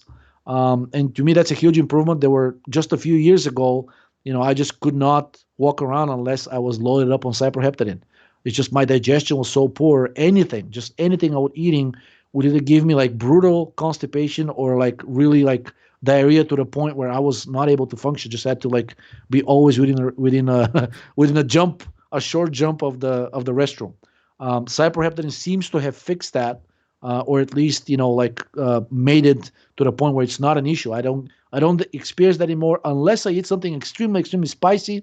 But I found that with age, I'm starting to lose taste for like very spicy foods. I still enjoy the occasional spiciness, but I don't like hot anymore. And that's the only thing that can so far throw off my digestion off balance. Alcohol used to do the same thing, especially beer, which is highly estrogenic. But again, I found that vitamin E, eugenol, which is a very interesting molecule, Pete has mentioned to a few people lately, progesterone, pregnenolone. I have a little bit of exemestane, which I don't use. I mean, I use very, very sporadically. But I found that estrogen is actually the primary driver of digestive discomfort as a result of alcohol drinking. I think it's just alcohol by itself, whether it's beer or not, it tends to have a very strong pro-estrogenic effect independently of endotoxin. And doing anything to restrain that estrogenic downstream response seems to be highly therapeutic. So, I have school friends that are my age, early 40s, and now when we go out, they will have a beer and they'll be ready to go home because they can't handle anymore. And we've had we had one drinking contest. One of them had a birthday, and I was able to down 12 beers. And they said, "Dude, what's going on? Like, we haven't seen you do this since you were 20." Not that's it's not something that should be done or it needs to be done, but I took precautionary measures in advance, took some exemestane, took a hefty dosage of pregnenolone, and by limiting the estrogenic response, I was able to handle alcohol as if I was in my 20s. Of course, it didn't last, but it shows that just by controlling the stress mediators, very often you can, at least in my case, I can get by without using any thyroid or any other metabolically stimulating substance. Just watching the diet and watching your symptoms and responding as needed so far seems to work. Unless I get derailed by like a disease or something, or like severe stress. In that case, I do reach for the thyroid. Great stuff. Thank you for that, Georgi. Thank you. Thank you for that. Cardochav. Okay, thank you, Cardochav. Another one from John, ZGR for $5. Georgi, do you prefer to take calciferol, vitamin D3 topically or orally / sublingually? Ever since I discovered the Navel route, I've been taking the steroids, including vitamin D, which is a steroid. I've been taking them topically, and it seems to work remarkably well, both in terms of being able to use less and the effects being more potent and lasting longer. And now basically, if in the past when I was using a steroid or a vitamin D, I felt the need to take every day. And whether due to improve health, knock on wood, hopefully that's the main reason. But now if I just put a few drops of calciferol on my belly button, I can do this twice a week or even once a week, and then and I feel perfectly fine.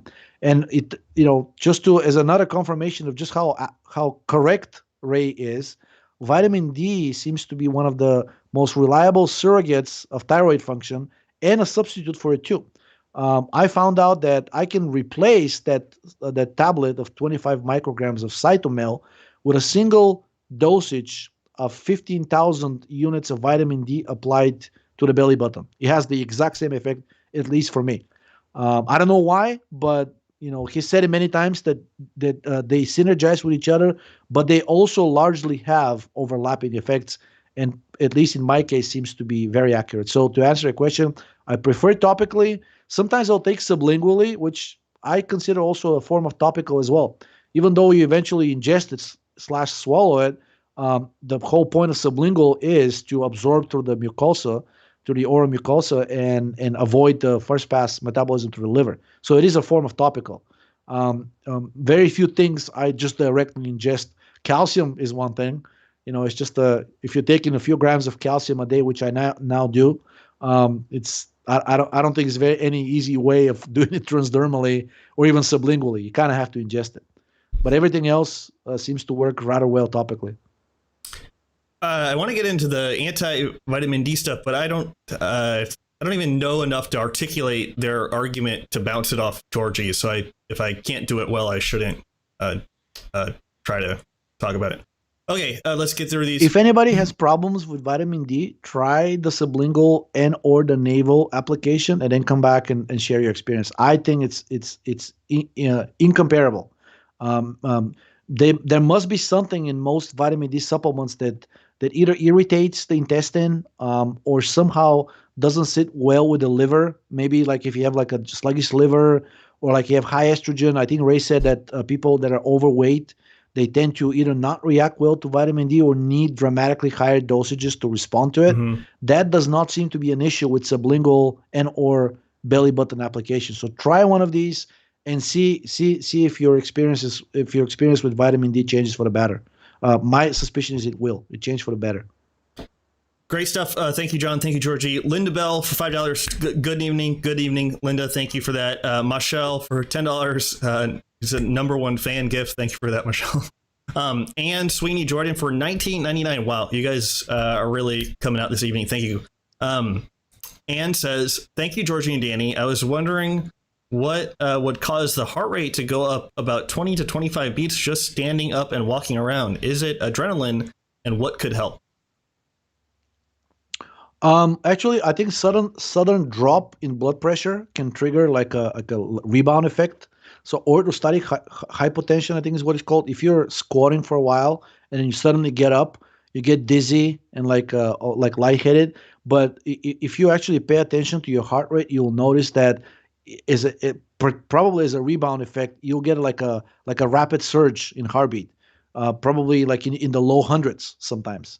And I think that the heart overcompensates for the drop in blood pressure by basically like increasing the initial activity until the provision of blood to all the organs is normalized, and then it goes back to normal. But in general, like if you have that issue, chances are your resting heart rate is probably too low for comfort. You're probably averaging somewhere in your 60s when you're at rest. I think anything lower than 80, or actually lower than 75, I would say anything lower than 75 is probably indicative of a lower than optimal thyroid function. And if you're in your 60s, then I think it's a problem, even though doctors love it. In fact, some consider it even that's too high. They want you to be in your 40s. And if you're in your 30s, you're a champion, not long before you turn into a mummy. Yeah, so I would watch the resting heartbeat. And if it's 60 or below, that may be an explanation of why it suddenly surges when you actually start exerting yourself, because it's an overcompensation reaction trying to supply blood to all the organs, considering that metabolism is lower. Okay, the home stretch here. Thank you, Anne. Thank you, Georgi. Kirk, and again, thank you so much, Kirk, for $5. He says, what is the best way to take 20 milligrams of progesterone? I've heard to put it on the gums, but it made my teeth and gums very sensitive. Again, navel, sublingual, skin. If you believe the study, about 50% absorption is not bad at all. Thinner, like basic areas of the body with thinner skin, such as the neck, temples, are actually pretty good. But the studies show that most of the effects will be localized to the brain. Nothing wrong with that, but just be careful, because if you apply, a higher dosage, like if you apply the same dose and most of it goes to the brain, it may like knock you out or make you very drowsy. So if you're driving cars or like operating machinery or like out in public, just don't do that. Try it at home first and see how it affects you. Ears, basically another area with thinner skin where you can apply. Neck, armpits are also like an area with thinner skin. And then like the top of the feet is another area. the inside of the knees, or the opposite side of the knees, where basically like they're concave and not convex. That area is also it has like thinner skin. There are quite a few areas where you can apply. It's just that just a matter of what kind of effects you're looking for. The closer to the torso or on top of the torso you apply, the more systemic the effects. The further out to the extremities you apply, the more localized. So if you have an issue with your feet and you apply on the feet, it will work greatly there. I don't know how much it will reach the actual, the rest of the body. But for systemic effects, usually the armpits and the shoulders and the neck seem to work pretty well because they're thinner skin and also very well supplied, major blood vessels going through there, so should work. Thank you for that, Georgie, and and thank you for that, Kirk. Okay, another one from John. Thank you so much, John ZGR. He says, what would cause frequent changes in testicle size and firmness? Fluctuations in estrogen/prolactin? Question mark. Yeah. The latter two, in my experience. Also, surging cortisol, because cortisol can elevate and drop pretty quickly. There is the diurnal pattern, but also any time you're experiencing even mild stress, cortisol surges, and conversely, it inhibits if which is supposed to happen. It lowers the levels of ACTH in a feedback mechanism, in a negative feedback mechanism. That's how it's supposed to work. And usually, like a sudden drop in ACTH is very well known to cause a decrease in the size of the gonads. But also, just the cortisol itself is known to shrink the gonads, and so does estrogen. There was a blog post that made just a few months ago showing that pregnenolone can protect from that precise atrophy, which is, maybe I shouldn't call atrophy, but it is. I mean, if you have a decrease in the size, it is a type of atrophy. It can protect from the shrinking of the testicles caused by estrogen, cortisol, and androgenic anabolic hormones through a suppressive mechanism. So pregnenolone does that by opposing the effects of all of these substances. So one thing to try, but in general, maybe not a good idea to do a hormonal profile. If your prolactin is high and if it's chronically high, there may be other things that need to be addressed. Maybe your calcium intake is low. Maybe your thyroid is low. Maybe your parathyroid hormone is high. Prolactin and PTH tend to go hand in hand. Clearly, if prolactin is high, estrogen is going to be elevated too. So all of these things, probably not a bad idea to assess and address if there is like a specific area. And if you do any of the prolactin, PTH, vitamin D, serum calcium is also important to test. That's usually a very good indication if your serum calcium and phosphorus, if you test, if the serum phosphorus is in the upper 25th percentile and serum calcium is in the bottom 25th percentile, your metabolic health cannot possibly be optimal. Just the calcium to the phosphate ratio will be too low. One reason why Pete recommends eating high calcium, because it's just that ratio is so fundamental for proper metabolism. Fructose and sugars in general, like the simple carbs like glucose, fructose, sucrose, trehalose, maltose, all of these tend to increase the excretion of phosphate and consequently raise the calcium to phosphate ratio. Niacinamide is really also good. It's very good at lowering phosphate and lowering PTH. In fact, there are several clinical trials with humans, and niacinamide is being used for chronic kidney disease precisely because it lowers the elevated phosphate, which is known to be elevated in kidney patients, and also lowering the PTH, which is also high in kidney patients. Yeah, I could ask you more about that, but I'll restrain myself. Okay. Okay, two more, and then we'll call it a day. Cardo, we did a lot more than 7, man. Didn't we? Or like, I think because you said like 7 more. I think there was one added one, but okay. So technically this should be the last one, but there are 2 short ones. Okay. Cardochev for again $4.90. Thank you so much, Cardochev. He says, I keep getting the question of MB's teratogenic effects. Not sure where they're finding this. Have you seen anything about this, Georgie? You know what he's Metal in blue? Yeah. Is that what it means? Yeah, MBs? Yeah.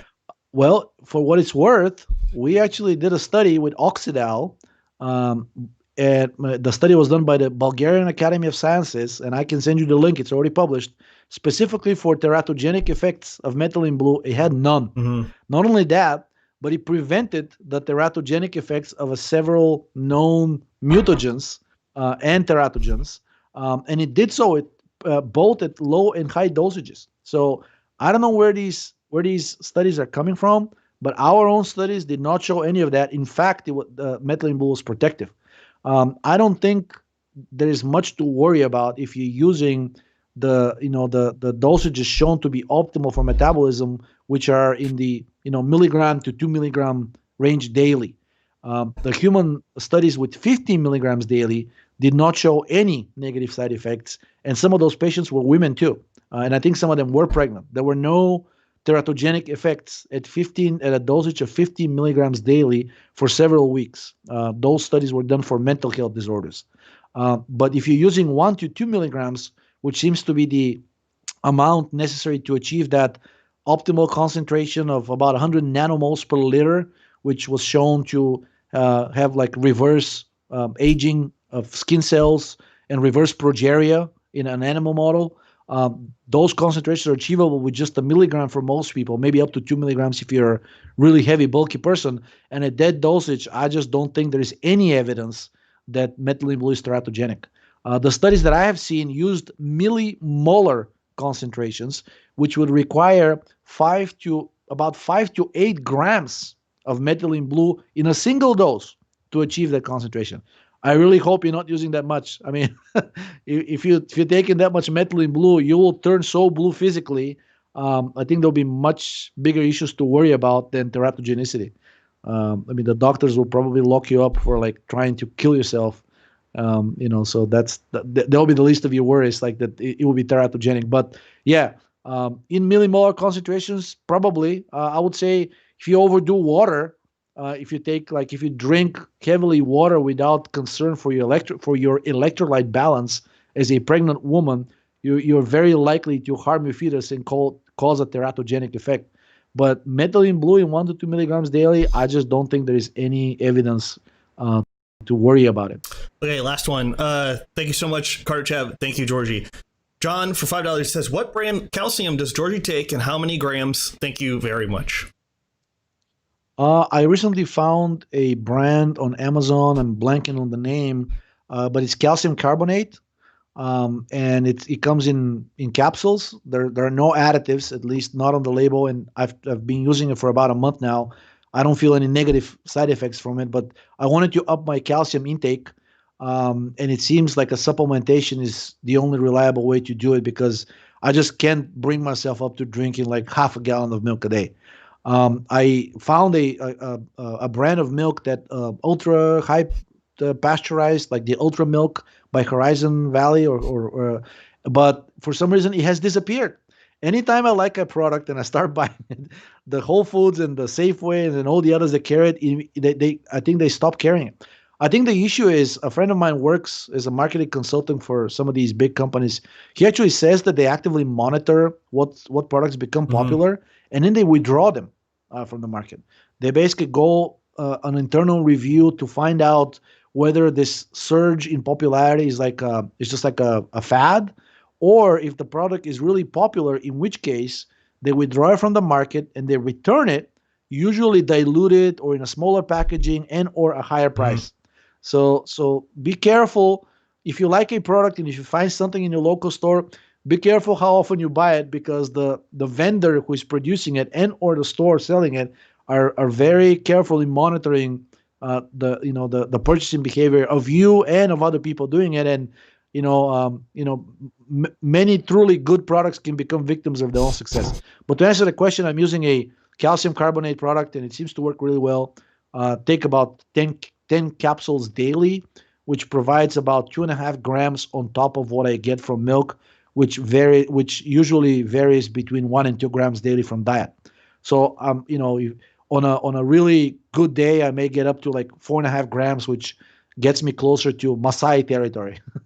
Awesome. Thank you, Georgi. Thank you, John, I think was the person that asked that. Okay, follow us on BitChute.com/DannyRowdy. I'm uploading everything regularly. I've gotten into a system of time stamping these, and converting them and uploading it to like 6 different platforms after. So I hope you guys appreciate that. Go to anchor.fm and you can click on the link to Spotify if you prefer to listen to us that way. There's Spotify now. That's the big news. Follow me on Twitter. Follow Georgi on Twitter at Hate It. Telegram if you are into that. On the Danny Roddy weblog on Instagram. I try to post food things on there, and I've been posting some podcast stuff on there as well. Idealabsdc.com, Georgi's supplement company that he has unique boutique products on there. You should go check out. I do coaching on DannyRoddy.com/resources. Georgi Dinkov, any parting words? Maybe I should do the rating. I don't know. I mean, let's hope that that person that we discussed before the show started, let's hope he's not right. I mean, on one hand, I'm seeing some positive development because I think that whole pandemic, whether it's real or hoax, just pick your side. It's destroying a lot of fake structures in our society. Just that part is encouraging. I'm seeing some people walking away from like toxic mortgages that they couldn't afford. And under regular circumstances, they will be simply destroyed. The bank will like take away the house. They will owe a ton of money. They'll have to file for bankruptcy, but now they're able to get out of it. I'm seeing some other people basically like who are getting killed lifestyle at work. Now the company is saying, oh, you can work remotely. So they packed up and went to like closer to their families and parents and grandparents and having a much better quality of life in terms of social interaction. A lot of fake businesses. Maybe they're not fake, but many businesses that really didn't really contribute much of value to our society are now closing doors. Many of these fast food chains are filing for bankruptcy. Some of these really expensive luxury clothes stores that you can't really understand why people were willing to pay, I don't know, $500 for like a toga for a yoga. But some of these are going out of business too. But there's also the negatives, right? Basically, the suicide rates are up. The drug abuse, alcohol abuse, these are all up. I'm hoping that it will serve as a wake-up call that there are many good things that can happen, but we need to be aware that there are powers out there. Just like what was his name, Rahm Emanuel? He said, "Never let a good crisis go to waste." Yeah. So just as we as regular people are using this to restructure our lives and reset and make them more meaningful, there are dark forces out there that will use those same crises to make our lives that much more difficult. So be on the lookout, be careful, and don't let a good crisis go to waste, but make sure it's a positive change in your life, and just be on the lookout for the people who will use those crises to harm you. Great stuff. Okay, next week will probably be no stream, and then the week after, Georgi will join me again, and Ray will be there as well. And so we'll, not the next week, but the week after, we should have something before the end of the month. Okay, guys, thank you. Guys, thank you so much. Staying up late with us. Georgi Dinkov, thank you for joining me. You make these so fun. My Bulgarian brother, thank you so much. Sincerely appreciate it. Thank you, everybody watching. Thank you, all future listeners on Spotify, etc. You guys are amazing. We have an amazing audience. Very fortunate. And have a safe weekend. And join us again, not this week, but the week after for Mr. Raymond Pete. Okay, guys. Take care. Have a great weekend. Okay. Stay safe. Let me share with you a vision of the future which offers hope. It is that we embark on a program to counter the awesome Soviet missile threat with measures that are defensive.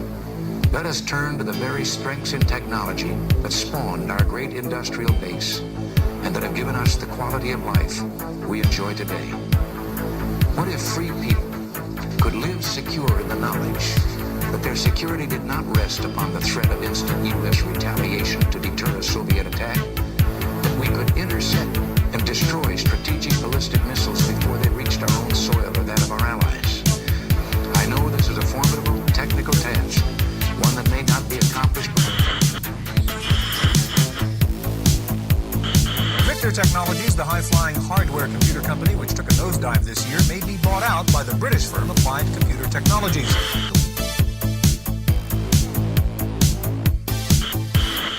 Piloting the space shuttle is very difficult to do, one would think. Can a kid or a normal person actually pull this off? Well, what I did when I designed this was I understood that problem. It seems the sweep of technology has no limits.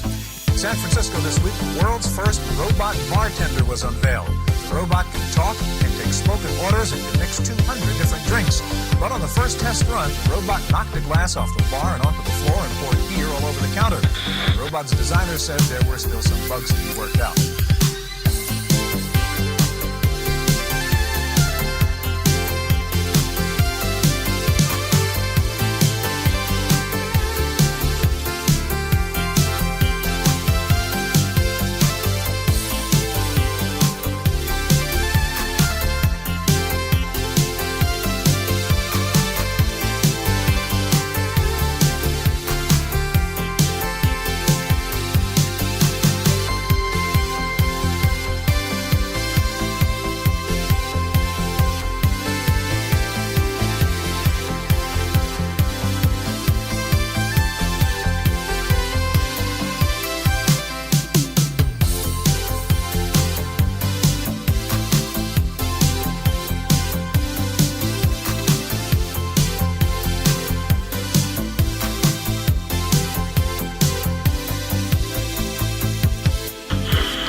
U.S. retaliation, nuclear war, nuclear war.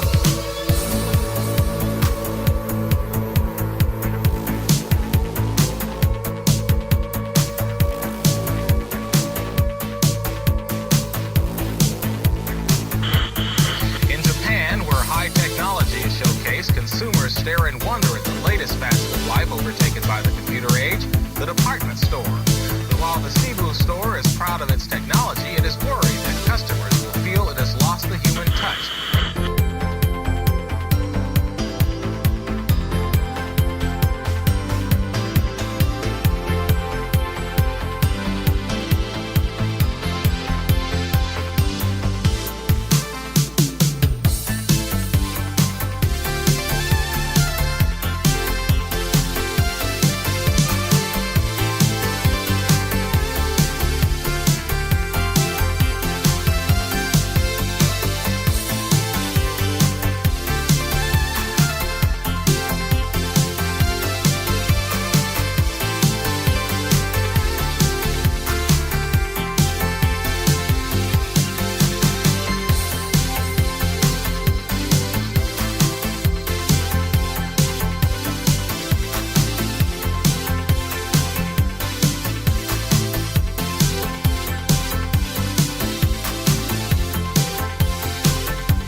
Let me share with you a vision of the future which offers hope. It is that we embark on a program to counter the awesome Soviet missile threat with measures that are defensive. Let us turn to the very strengths in technology that spawned our great industrial base and that have given us the quality of life we enjoy today. What if free people could live secure in the knowledge that their security did not rest upon the threat of instant U.S. retaliation to deter a Soviet attack, that we could intercept and destroy strategic ballistic missiles before they reached our own soil or that of our allies? I know this is a formidable technical task, one that may not be accomplished. Victor Technologies, the high-flying hardware computer company which took a nosedive this year, may be bought out by the British firm Applied Computer Technologies.